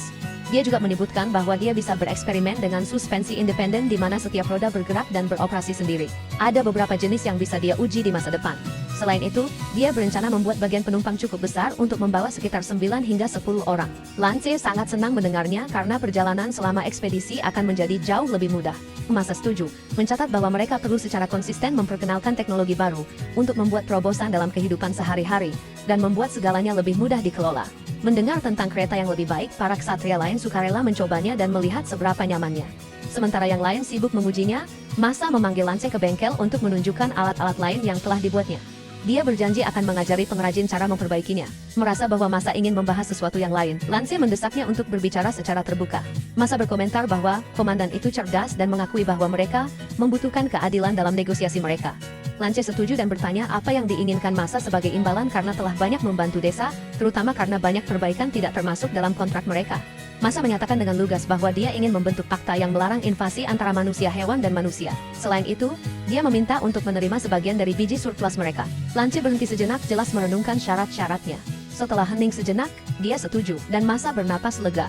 Dengan ini, sebuah perjanjian yang akan memberikan keuntungan bersama bagi kedua belah pihak akan terbentuk. Selama tidak mengganggu kehidupan sehari-hari mereka, Lance akan mengizinkannya. Namun, dia memperingatkan bahwa negara lain mungkin tidak melakukan hal yang sama, jadi, pemuda itu harus tetap waspada. Masa berterima kasih padanya, dan menyebutnya orang yang terhormat. Lance mengucapkan selamat tinggal dan menyuruhnya untuk mengerahkan segalanya dalam duel mendatang, mengatakan bahwa dia mengharapkan pertarungan yang hebat. Komentar itu membuat Masa merinding, tahu bahwa dia akan menghadapi seorang maniak pertarungan sejati. Meski begitu, Masa bersyukur negosiasi dengan Lance berjalan lancar sejauh ini. Untuk saat ini hanya janji lisan, tetapi dia percaya bahwa Lance adalah orang jujur yang akan menepati janjinya. Kelelahan, Masa memutuskan untuk menyudahi hari itu dan beristirahat untuk memulihkan mana yang hilang. Saat itu juga, sang sekretaris muncul dan mengingatkannya tentang pelajaran kebersihan, mengatakan bahwa semua orang sudah menunggu. Lebih banyak ksatria segera datang, mencari bimbingannya tentang penemuan-penemuan baru yang dia perkenalkan ke desa. Setelah memenuhi kebutuhan semua orang, Masa akhirnya bisa beristirahat setelah hari yang melelahkan. Kelelahan, dia berbaring di tempat tidurnya dan menyadari betapa melelahkannya mengajar orang yang bahkan tidak tahu dasar-dasarnya. Dia teringat hari-harinya bekerja di pusat perbaikan rumah, di mana para instruktur dengan sabar mengajarinya sampai dia bersertifikat. Dia tiba-tiba bertanya-tanya bagaimana kabar semua orang di kampung halamannya. Masa membuka jendelanya dan mengenang orang yang paling dirindukannya. Namun, wanita itu tidak lagi berbagi langit atau bulan yang sama dengannya. Andai saja dia bisa memberitahunya secara langsung bagaimana perasaannya dan bahwa dia telah menyerah pada cinta jika bukan dengannya. Mari muncul, merasa bersalah atas kerinduannya.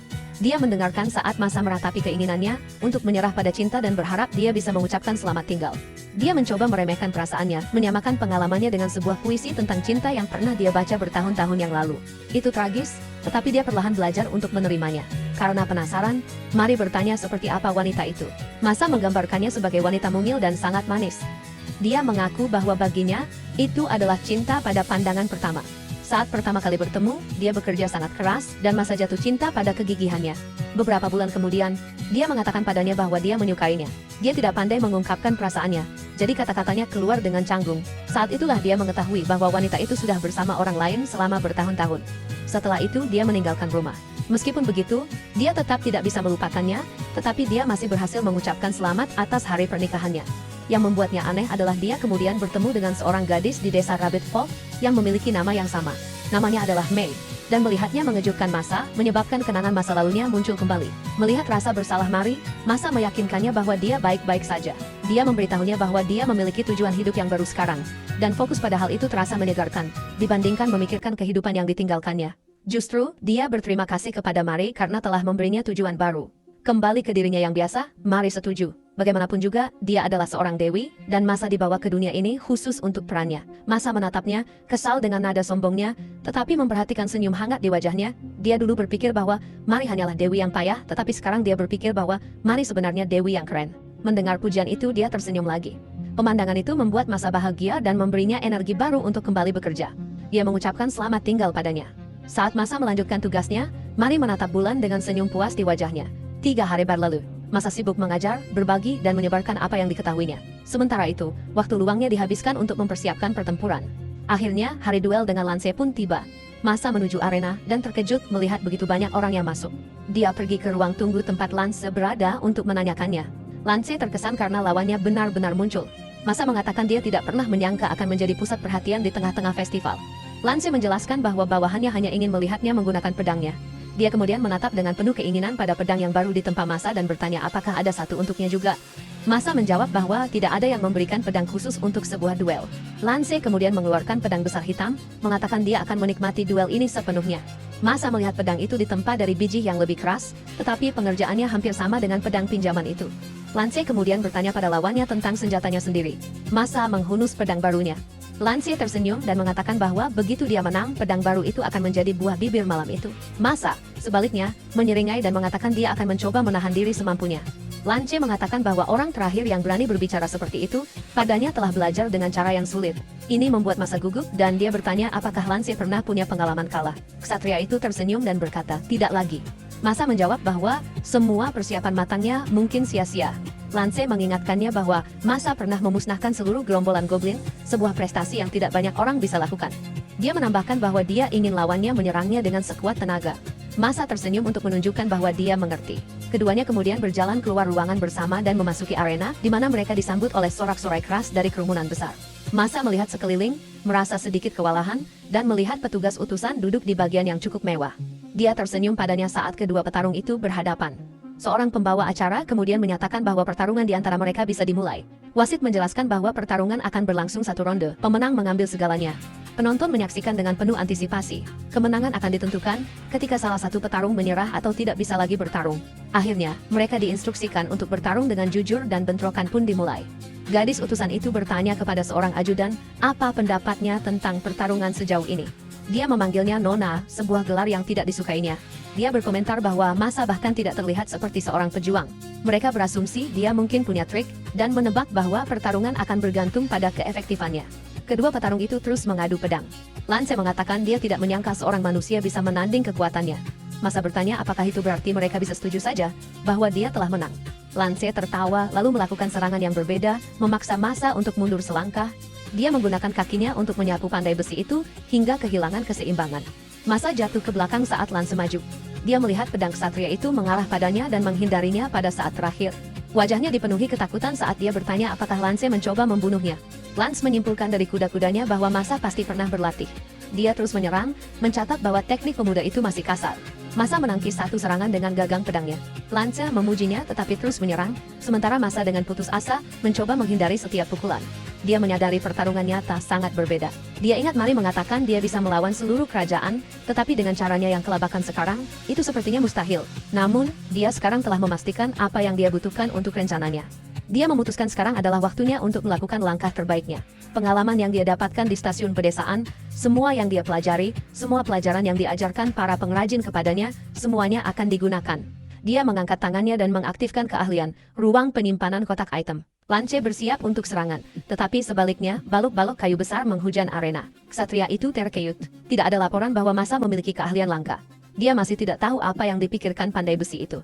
Apakah dia berencana menggunakan balok kayu sebagai pijakan? Lance berdiri di tengah puing-puing. Masa melihat kesempatannya. Dia menggunakan aktivasi multi keahlian untuk mengeluarkan pengerjaan kayu dan arsitektur. Potongan-potongan kayu itu tiba-tiba berubah menjadi beberapa mesin pengepungan. Semua pendobraknya mengarah ke Lance. Lance terpana melihat dirinya dikelilingi oleh senjata pengepungan. Masa senang karena salah satu keuntungan dari keahlian membuat adalah dia bisa membangun apa yang ada di pikirannya. Namun, dengan tingkat keahlian dan mana saat ini, dia masih hanya bisa membuat alat-alat dasar. Meski begitu, dia berharap serangan multi-pukulan akan berhasil. Lance sekarang melihat apa jurus tersembunyi itu. Dia mengayunkan pedangnya dengan sapuan lebar, membelah mesin-mesin itu. Sang utusan menyaksikan dengan tatapan penasaran. Sementara itu, Lance kecewa jika hanya ini yang ada. Dia melihat masa mencoba menjaga jarak untuk membuat lebih banyak item, jadi dia memutuskan untuk menghancurkan celah itu dengan satu langkah tegas. Sang utusan sekarang terlihat khawatir dan bangkit berdiri. Lance maju untuk mengakhiri pertarungan, tetapi terkejut melihat masa sekarang memiliki busur panah raksasa. Dia menyadari bahwa ini adalah rencana si pandai besi sejak awal. Dia pasti telah membangunnya sebelumnya, dan sekarang Lance terjebak. Anak panah dilepaskan, dan ksatria itu tahu dia tidak bisa menghindarinya. Dia mengangkat pedangnya, dan menghadapi anak panah itu secara langsung. Terjadi benturan besar saat Lance berjuang dengan sekuat tenaga. Dia akhirnya bisa menangkis anak panah itu dengan pedangnya, membuat penonton terkesan. Namun, dia kelelahan karena usaha itu, dan melihat masa mengambil kesempatan ini untuk menyerangnya. Lance terlalu lelah untuk membela diri. Dia hampir tidak bisa menggerakkan lengannya. Meski begitu, dia pikir dia punya kesempatan jika bisa mengunci gerakan dan menahan massa. Dia mengangkat pedangnya secukupnya untuk menahan serangan massa. Yang mengejutkannya, pedang besarnya retak akibat benturan itu, dan hancur berkeping-keping. Orang yang angkuh itu jatuh ke tanah, tak berdaya, saat massa berdiri di atasnya, penuh kemenangan. Lance menyadari ini adalah rencana massa sejak awal. Dia yakin pedangnya akan mampu membelah pedang besar itu. Massa tersenyum dan menjawab bahwa dia baru merasa percaya diri setelah melihat ujung pedang Lance terkelupas. Dia sebenarnya telah mengujinya lebih awal pada pedang yang dipinjamkan Lance, tetapi karena terbuat dari bahan yang berbeda dari pedang yang digunakan Lance, dalam duel, itu masih sebuah pertaruhan. Jadi dia harus mencari cara untuk mengulur waktu dan memastikan Lance akan menerima serangannya. Itulah mengapa dia menggunakan pendobrak dan busur raksasa. Massa mengaku dia tidak pernah berpikir Lance akan membelah anak panah alih-alih menghindarinya. Namun, itu menyebabkan Lance membeku cukup lama bagi Massa untuk menyiapkan pedangnya. Lance terkesan bahwa pandai besi itu menantangnya bukan dengan keahlian pedang, tetapi dengan keahlian membuat. Massa mengatakan hanya itu yang bisa dia lakukan. Saat dia mengaktifkan keahlian penyimpanannya, dia mengeluarkan pedang baru, dan menjelaskan bahwa dia tidak bisa memberikannya sebelum duel mereka. Dia mengangkatnya tinggi-tinggi dan menawarkannya kepada Lance, tersenyum saat menyebutnya sebagai tanda terima kasih. Lance terdiam. Massa juga mengakui bahwa dia sekarang tidak punya kesempatan melawan ksatria itu. Lance mengayunkan pedang baru itu beberapa kali untuk mengujinya, terlihat sangat senang dan berterima kasih. Dia kemudian memberitahu Massa bahwa dia hidup untuk bertarung. Setiap pertempuran adalah sebuah sensasi. Tidak peduli senjatanya, setiap pertarungan mengajarinya sesuatu yang baru dan mengingatkannya mengapa dia hidup. Akibatnya, orang-orang yang berpikiran sama berkumpul di sekelilingnya, dan itu membuatnya terus mengayunkan pedangnya lebih sering lagi. Lalu suatu hari, dia melihat ke belakang dan menyadari tidak ada yang bisa menandinginya. Dia menambahkan bahwa itu aneh karena semakin kuat dia, semakin jarang dia benar-benar bertarung. Tanpa dia sadari, dia menjalankan seluruh organisasi dan terjebak dalam melancarkan invasi. Itulah mengapa hari ini terasa begitu menyegarkan. Dia sudah lama tidak bersenang-senang seperti ini. Dia kemudian memberitahu Massa untuk tidak mengatakan dia tidak bisa menang, hanya karena dia memberinya pedang baru. Memenangkan pertarungan berarti pertumbuhan, yang berarti Lance juga akan tumbuh. Lance mengatakan bahwa lain kali, Massa harus mengalahkan Lance di masa depan, yang akan lebih kuat lagi, dan menambahkan bahwa dia menantikan pertandingan ulang mereka. Massa mengatakan dia lebih baik tidak, tetapi mengakui mereka akan beradu pedang lagi. Lance kemudian menyatakan Massa sebagai pemenang saat kerumunan menyaksikan. Dia menambahkan bahwa mereka akan memenuhi janji mereka, dan menyatakan para budak Bisfok bebas mulai hari ini. Malam harinya, di kedai markas ksatria, para tamu menikmati makanan mereka. Seorang pria, Eldam, menyebutkan dia tidak pernah berpikir keahlian tipe produksi bisa bersinar begitu cemerlang dalam pertempuran. Dia kemudian bertanya pada Smith, apakah dia pernah mempertimbangkan berlatih di bawah seorang tukang kayu. Eldam tertawa, dan menyatakan bahwa Massa memiliki banyak keahlian. Smith terus memuji Massa, tetapi Eldam menjadi gugup ketika dia melihat Lance berdiri tepat di belakang mereka, mendengar setiap kata. Mereka berbalik, tertegun melihat sang ksatria. Keduanya menatapnya dengan gugup, tetapi dia menyuruh mereka tenang, menjelaskan bahwa dia sebenarnya ada di sana untuk berbicara dengan mereka. Dia bertanya apakah mereka yang membawa Massa ke kota. Massa yang dia lawan dan yang ada di laporan sangat berbeda, dan meminta mereka memberitahunya semua yang mereka ketahui tentang pandai besi itu. Beberapa waktu kemudian, Lance telah diberi penjelasan lengkap. Ksatria itu menyadari pandai besi muda itu jauh di luar dugaannya. Smith mengatakan bahwa jika statistik itu milik seseorang di level 60 hingga 70, dia bisa mempercayainya. Namun Massa baru level 16, dan statistiknya menyaingi Smith, yang berada di level 62. Lance sekarang mengerti mengapa mereka tidak membagikan informasi ini lebih awal. Smith menyarankan agar mereka merekrut individu berbakat seperti itu ke dalam pasukan ksatria. Lance membalas bahwa dalam kasus Massa, akan lebih menarik membiarkannya berkeliaran dengan bebas. Dia menambahkan bahwa meskipun mereka berjanji untuk tanding ulang, akan sangat disayangkan jika hubungan mereka putus di sini. Lance mulai memberi perintah, tetapi sebelum dia selesai, sang utusan tiba. Dia mengatakan bahwa Lance hanya ingin alasan untuk terus mengawasi Massa. Lance terkejut dan bertanya mengapa dia ada di sini. Dia menjawab bahwa dia terpaksa menjadi utusan, menambahkan bahwa terlalu banyak orang terampil yang menganggur saat kita mengetahui bahwa Lance adalah pamannya. Beberapa hari kemudian, Masa berada di pintu masuk utama Balai Dewan, bertanya-tanya apakah dia akhirnya bisa pulang sekarang setelah para Beast Folk bebas. Lance keluar dan mengatakan tidak apa-apa. Reformasi sudah menunjukkan hasil. Dan begitu para Beast Folk berkumpul, mereka akan mengirim kabar ke desa mereka. Masa mengatakan dia mengerti, tetapi kemudian bertanya mengapa ksatria itu penuh dengan memar dan dengan siapa dia berkelahi kali ini. Lance menjawab bahwa dia tidak bisa benar-benar melawan. Seseorang menendang ksatria itu dari belakang dan menyatakan bahwa dialah yang melayangkan pukulan pertama. Masa terkejut melihat bahwa itu adalah sang utusan. Lance menjelaskan dia adalah keponakannya, Adel, yang sangat berapi-api. Adel mengatakan dia senang bertemu dengannya dan akan melakukan segalanya agar berguna karena dia akan ikut hari ini. Masa bingung karena dia tidak tahu Adel akan bergabung. Lance menjelaskan bahwa Adel ingin melihat lebih banyak dunia, dan dia khawatir karena berbahaya bagi seorang wanita untuk bepergian sendirian. Masa berpikir bahwa begitu para Beast Folk kembali, mereka akan membutuhkan lebih banyak tenaga untuk memperluas desa, tetapi desa terpencil bukanlah tempat bagi seorang gadis kota untuk tinggal. Adel bersikeras dia akan baik-baik saja, berjalan mendekatinya dan mengatakan itu sebenarnya terdengar menyenangkan. Masa tertawa dan melihat bahwa darah Lance pasti mengalir di nadinya. Dia setuju bahwa jika Adel akan membantu itu tidak akan menjadi masalah, tetapi memperingatkan pamannya untuk bersiap, karena bisa bertahun-tahun sebelum mereka kembali.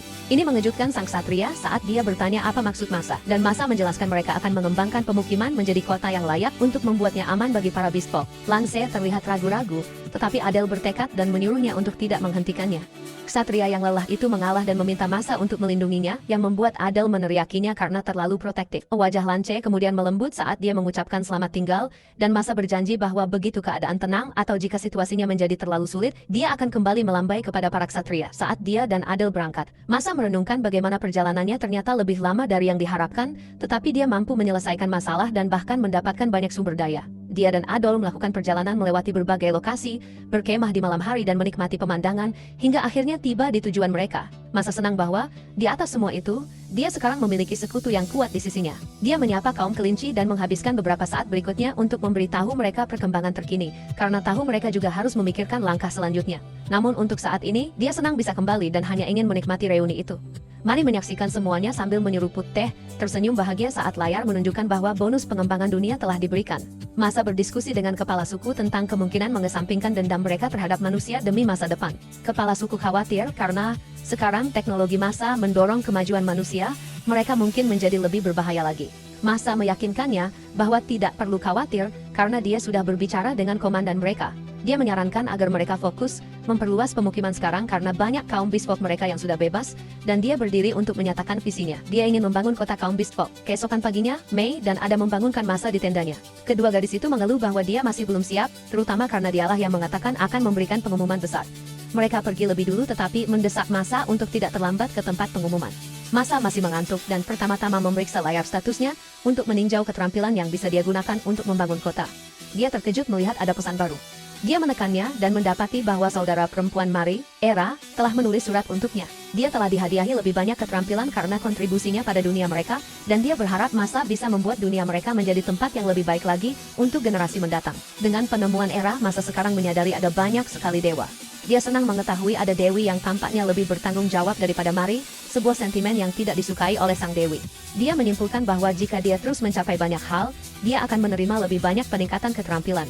Jadi dia meluangkan waktu untuk meninjau semua keterampilan barunya. Adolin mungkin akan kembali untuk meneriakinya, karena tidak berusaha bangun lebih cepat. Kemudian, Masa pergi ke tempat berkumpul dan memberitahu kaum Beast Folk bahwa dia ingin mendiskusikan masa depan pemukiman mereka. Dia menjelaskan bahwa sekarang kaum Beast Folk lain bebas dari manusia, populasi mereka akan 3 kali lipat dan mereka perlu meningkatkan situasi makanan, tembok pelindung dan fasilitas lainnya.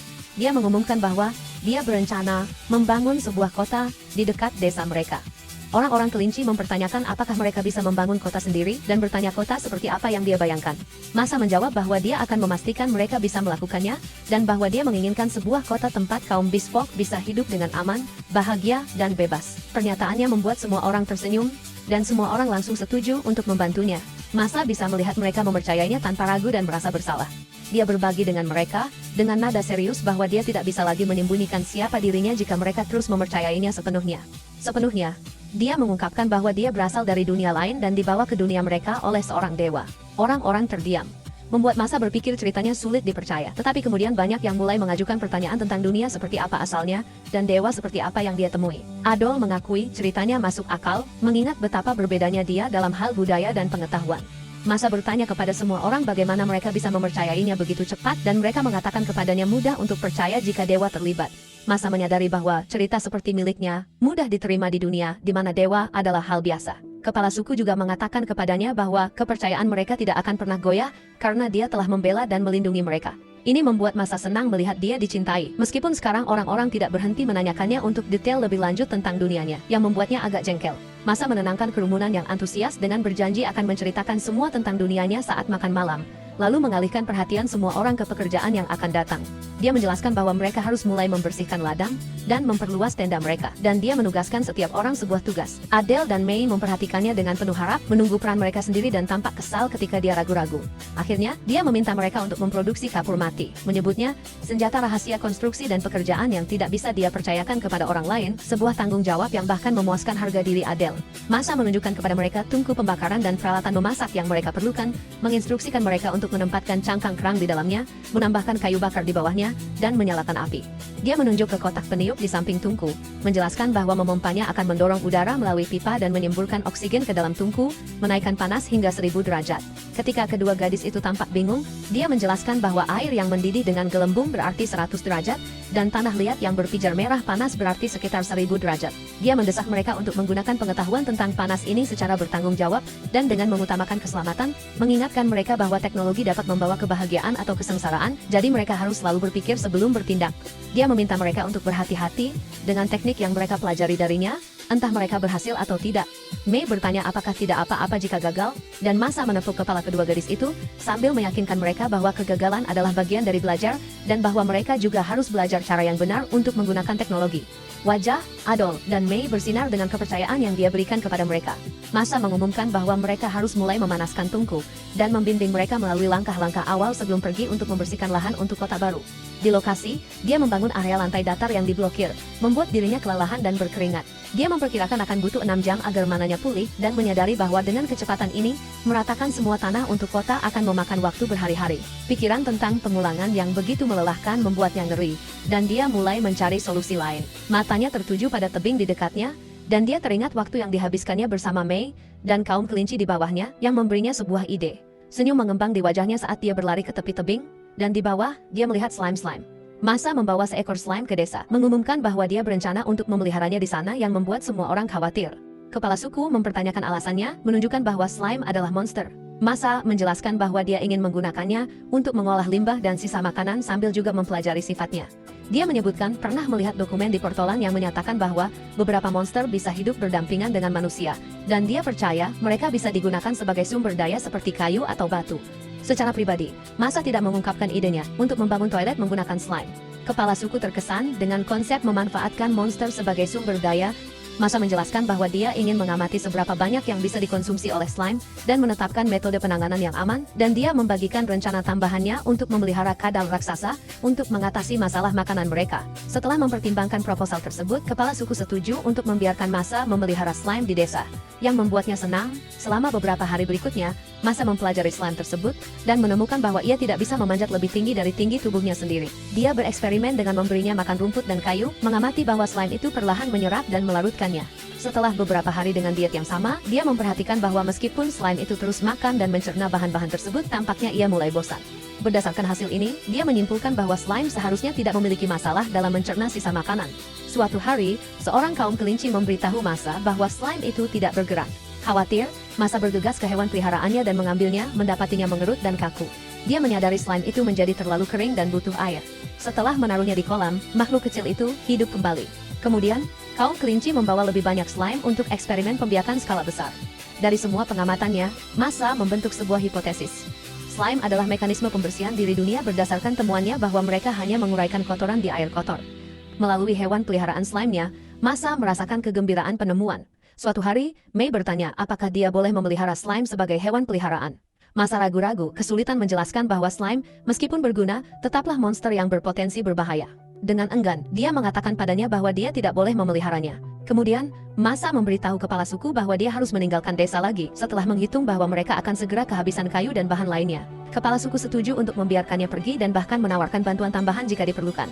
Masa memberitahu kepala suku bahwa dia telah meminta tim pengumpul untuk mengumpulkan bibit pohon dan benih karena mereka perlu menanamnya, menjelaskan bahwa meskipun pohon membutuhkan waktu bertahun-tahun untuk tumbuh, pohon dapat ditebang dalam sekejap.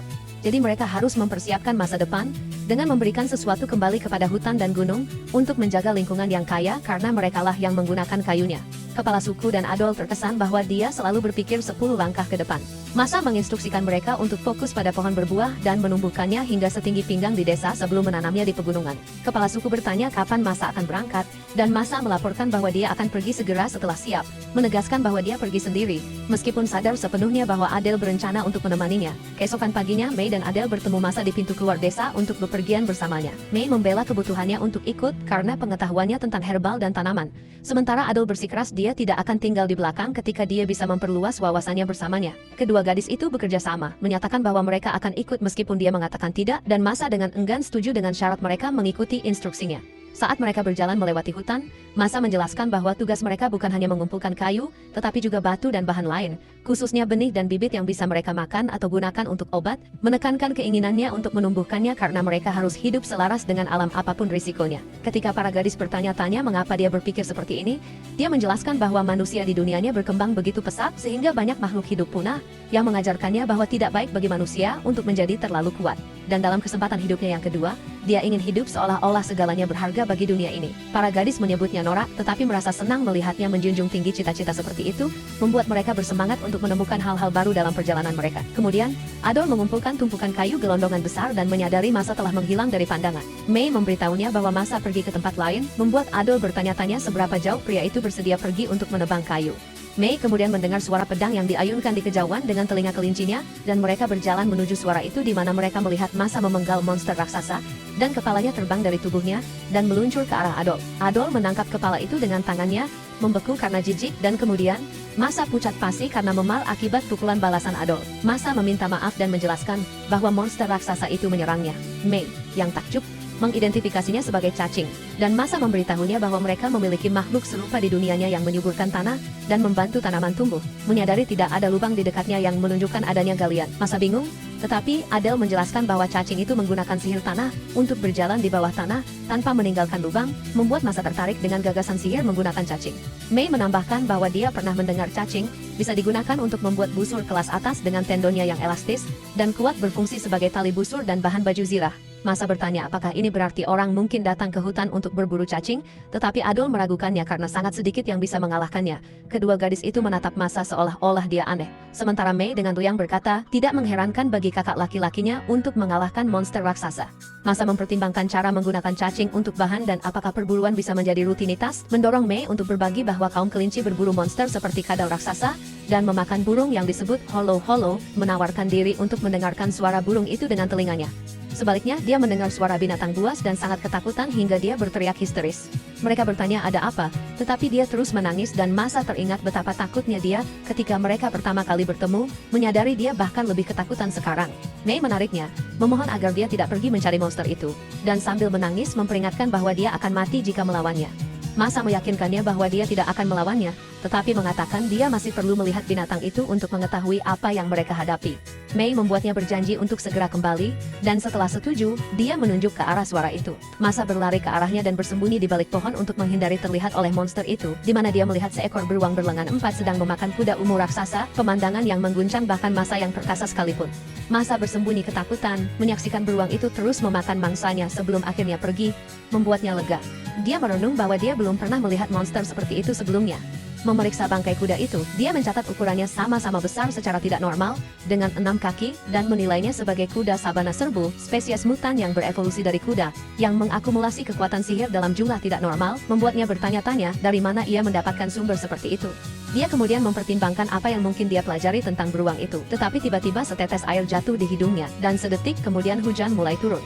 Menyadari dia dan para gadis harus kembali ke desa untuk memperingatkan kepala suku tentang beruang itu, mereka bergegas kembali di sana. Kepala suku memberitahu Masa bahwa mereka telah bertemu dengan beruang iblis, menjelaskan bahwa beruang itu seperti kuda raksasa telah bermutasi karena mana dan terlihat setiap beberapa tahun sekali, kekuatan dan sikapnya mirip dengan bencana alam. Kepala suku menyatakan lega karena keberuntungan ada di pihak mereka, karena beruang itu kemungkinan merasakan hujan yang akan datang. Adele menyuarakan ketakutan bahwa beruang itu mungkin kembali, tetapi kepala suku meyakinkannya, mencatat bahwa ini sudah musim hujan, ketika beruang iblis menjadi kurang aktif dan menggambarkan dataran rendah yang banjir dan padang rumput, berubah menjadi danau yang luas. Terinspirasi, Masa bertanya apakah lingkungan berair berarti makhluk laut akan bermigrasi ke daerah itu, dan kepala suku mengonfirmasi bahwa makhluk air menjadi aktif. Masa berdiri untuk pergi, membuat kepala suku berpikir dia bermaksud mencari dan melawan beruang itu. Tetapi Masa berseru bahwa dia sudah bosan dengan makanan yang itu-itu saja, dan ingin mengumpulkan makhluk laut selagi ada kesempatan. Bergegas keluar dengan terburu-buru, dia melihat ladang hutan sekarang dipenuhi genangan air dan menjadi bersemangat. Saat dia berjalan-jalan, dia hampir tersandung, melihat ke bawah ke genangan air dan curiga sesuatu pasti mencoba menariknya masuk. Tiba-tiba, seekor kepiting hijau raksasa muncul dari air dan mencoba menangkap Masa dengan capitnya, tetapi Masa dengan mudah menangkap capit itu dan mengangkat makhluk itu. Dia menarik tali dari penyimpanan spasialnya dan mengikat kepiting itu agar tidak bisa bergerak. Menggunakan kemampuan penilaiannya, dia mengidentifikasinya sebagai kepiting biru yang berubah menjadi hijau zamrud cerah saat basah. Masa merasa beruntung berada di tempat di mana dia bisa menemukan makhluk air dengan begitu mudah dan menjadi bersemangat memikirkan berapa banyak lagi yang mungkin dia temukan. Dia melanjutkan untuk menangkap berbagai makhluk dari kepiting hijau, kepiting lumut, lobster air tawar, dan katak beracun hingga ular piton siluman. Dan setelah mengumpulkan apa yang dia bisa, dia meneteskan air liur, memikirkan desa, akhirnya memiliki sesuatu yang baru untuk dimakan. Mari, tiba-tiba muncul di belakangnya, mengejutkan pria itu. Masa bertanya apa yang dilakukannya di luar saat hari hujan, dan dia mengungkapkan bahwa dia tidak bisa basah berkat penghalang ilahinya. Dia menjelaskan bahwa dia muncul karena penasaran mengapa dia tiba-tiba berburu makhluk air, dan Masa menyadari sang dewi belum pernah makan makanan laut sebelumnya. Dengan bangga, dia mengatakan padanya ini adalah bahan-bahan yang tidak bisa dia abaikan, dan Mari yang penasaran bertanya apakah itu benar-benar enak. Melihat ketertarikannya, Masa meraih tangannya untuk membawanya ke suatu tempat, di mana mereka bisa berbagi camilan. Dia membangun sebuah gubuk sementara, untuk memberi mereka tempat berlindung dari hujan. Lalu mengeluarkan kepiting biru dari ruang penyimpanannya dan menyarankan agar mereka mencobanya. Mari ragu untuk memakannya, jadi Masa memintanya untuk duduk sementara dia menyiapkan camilan mereka. Saat sang dewi memperhatikannya menyiapkan peralatan masaknya, rambutnya basah karena hujan, dia mengambil handuk dan meletakkannya di kepalanya, dengan lembut mengeringkannya dan memintanya untuk tidak bergerak agar dia bisa menyelesaikannya. Masa berkomentar dia tidak pernah tahu Mari bisa begitu baik, mendorong Mari untuk menamparnya ringan dengan handuk, tersipu malu saat dia menyuruhnya untuk tetap diam di dekat api dan menghangatkan diri. Dia menambahkan bahwa dia harus menganggapnya sebagai hadiah karena telah bekerja begitu keras di desa di kota pesisir. Mereka melanjutkan dalam keheningan yang nyaman, keduanya tersipu dan saling mencuri pandang. Masa meletakkan sepiring kepiting rebus di atas meja, dan Mari mengakui itu terlihat lebih baik dari yang dia duga. Meskipun Masa, yang masih canggung karena pukulan handuk, hanya bisa mengatakan benar dengan pelan. Mari mencoba menarik cangkang dari kakinya, tetapi itu terlalu keras untuknya. Masa menunjukkan triknya, menarik kaki kepiting itu secara horizontal sehingga dagingnya keluar. Setelah mencobanya sendiri, Mari menggigitnya, dan wajahnya berseri-seri karena rasanya yang lezat. Dia memuji keseimbangan sempurna antara rasa gurih dan manis. Mereka berbagi pandangan canggung lagi sebelum kembali makan. Setelah puas, Mari bertanya kapan dia bisa membawa kepiting pulang untuk saudara perempuannya, Era. Masa ingat dia merujuk pada Dewi yang mengiriminya pesan sebelumnya. Dia menawarinya sisa kepiting tetapi memperingatkan rasanya tidak akan seenak jika dingin. Mari memujinya lagi karena kemampuannya membuat apa saja, mengatakan dia tidak pernah bosan melihatnya memasak, membuat alat, dan menempa pedang. Masa mengingatkannya bahwa dialah yang memberinya keterampilan. Tetapi dia menjelaskan bahwa dia terkesan dengan pengetahuan dan ide-ide yang membuat penerapan keterampilannya menjadi istimewa. Dia menjelaskan itu karena dia bekerja di sebuah pusat perabotan, di mana dia harus menjadi serba bisa. Sebuah pusat perabotan pedesaan di lahan yang sangat luas, buka dari pagi hingga larut malam, buka lebih awal terutama selama musim tanam untuk mengakomodasi para petani. Dia menggambarkan bagaimana dia belajar menangani dan menyiapkan bibit bunga, pohon, dan sayuran, menyebutkan berbagai keterampilan yang dia butuhkan, termasuk menjelaskan semuanya kepada pelanggan, dan mengeluh dengan stres karena harus melakukan apapun yang dikatakan manajer, terutama saat kekurangan staf. Mari melihat dari ekspresi paniknya bahwa dia memiliki kehidupan yang sulit, tetapi dia mengatakan kepadanya, tetap saja hebat bahwa semua keterampilan itu berguna sekarang. Masa menyesal bahwa mereka harus berurusan dengan beruang iblis, sebelum bisa melanjutkan membangun kota untuk kaum Beast Folk, mengakui dia keluar mencari bahan sebagian sebagai alasan untuk lari dari masalahnya. Dengan sedih, Mari berdiri dan mengatakan kepadanya bahwa dia tidak akan pernah membiarkannya lari. Menambahkan bahwa dia telah berbuat begitu baik untuk dunia ini, sehingga dia benci melihatnya dalam momen kelemahan. Dia tersenyum dan bertanya, apa yang akan dia lakukan jika dia mencoba lari? Dan dia menjawab, dia tidak akan pernah memaafkannya. Masa menertawakan usahanya untuk terlihat serius, membuat sang dewi malu, lalu mengatakan dia tidak bisa menjadi pengecut jika seorang dewi berkata begitu, memintanya untuk duduk dan melihatnya membereskan beruang iblis itu. Masa kembali ke desa di mana kaum kelinci melaporkan bahwa tembok di pintu masuk hampir selesai. memeriksa pekerjaan mereka. Dia senang melihat kestabilannya dan bagaimana itu mulai menyerupai benteng yang tangguh, dan dia menyemangati mereka untuk melanjutkan pekerjaan yang baik. Meninjau persiapan untuk melindungi mereka dari beruang iblis, Masa merasa mereka berjalan dengan baik meskipun dia berharap memiliki lebih banyak waktu untuk naik level. Malam itu, saat meninjau keterampilannya, dia kecewa karena sebagian besar keterampilan barunya tidak berhubungan dengan pertempuran. Dia memberitahu Mei bahwa mereka membutuhkan lebih banyak daya tembak untuk menghadapi beruang iblis, dan dia bertanya apakah maksudnya sihir api, mengingat bahwa kaum Foxkin ahli dalam sihir dan bertanya-tanya apakah ada di antara mereka yang kembali mungkin adalah pengguna sihir. Masa mempertimbangkan untuk bertanya pada Lance tentang menemukan seorang Foxkin untuk mengajarinya, tetapi Adele menyela bahwa kaum Beast Folk dengan bakat sihir itu langka. Termenung, Masa menyadari dia belum melihat siapapun menggunakan sihir sejak tiba di dunia ini, dan bertanya pada Adele berapa banyak orang di kota yang bisa menggunakannya. Dia hanya bisa memikirkan 1 atau 2 orang. Menjadi marah, membayangkan Marie telah menyesatkannya dengan menggambarkan dunia tempat pedang dan sihir beradu. Tiba-tiba, Masa mendengar suara dan memeriksa layar statusnya. Menemukan pesan baru, Adele dan Mei takjub melihat layar status untuk pertama kalinya, dan Masa menjelaskan bahwa Dewi memberikannya, mengakui bahwa dia juga berpikir itu keren. Dia membaca pesan dari Era, yang menjelaskan bahwa dunia ini masih mencari pijakan dalam sihir dan sains. Meskipun beberapa monster menggunakan sihir sebagai sifat alami, manusia, beastmen, iblis, dan kurcaci belum menguraikan prinsip-prinsipnya, dan dia menantikan upaya Masa untuk memajukan sihir di dunia. Tertarik dengan harapannya agar dia menyebarkan sihir, Adele bertanya apakah dia bahkan bisa menggunakannya, dan dia dengan santai menjawab bahwa dia hanya bisa menggunakan sihir penyembuhan, sebuah pernyataan yang membuat kedua gadis itu menatapnya dengan takjub. Asa bertanya-tanya apakah sang Dewi bermaksud agar dia mengajarkan sihir, khawatir dia tidak cukup memahami prinsip-prinsipnya untuk memenuhi syarat, tetapi kemudian menyadari apa yang harus dia lakukan, membangun fasilitas untuk belajar. Dia menyatakan bahwa dia perlu membuka sekolah. Masa memberitahu Mei dan Adele bahwa sekolah di dunianya adalah fasilitas untuk belajar pengetahuan. Adele membayangkan bahwa dunianya pasti dipenuhi dengan pengetahuan dan teknologi yang jauh melampaui dunia mereka. Masa mengeluarkan ponsel dari ruang penyimpanannya dan dengan bangga menunjukkannya kepada para gadis sebagai contoh teknologi dunianya. Para gadis tidak bisa memahami bagaimana kotak kecil itu bisa menjadi kebanggaan dunianya. Masa menyalakan ponselnya dan terkejut melihatnya masih aktif. Dia bertanya-tanya apakah ini berarti waktu berhenti di ruang penyimpanannya. Dia memberitahu para gadis bahwa perangkatnya memungkinkan mereka berbicara dengan orang-orang dari negeri yang jauh. Dia melanjutkan dengan mengatakan bahwa itu bisa mengambil foto, merekam video, dan memungkinkan mereka mendengarkan puluhan ribu lagu. Dia memberitahu mereka lebih banyak lagi, membuat para gadis kewalahan. Dia menunjukkan cara kerjanya dengan mengambil foto para gadis bersama. Dia memutar musik, bermain video game, dan menggunakan kalkulator untuk menunjukkan kepada mereka cara menghitung angka dengannya. Hal berikutnya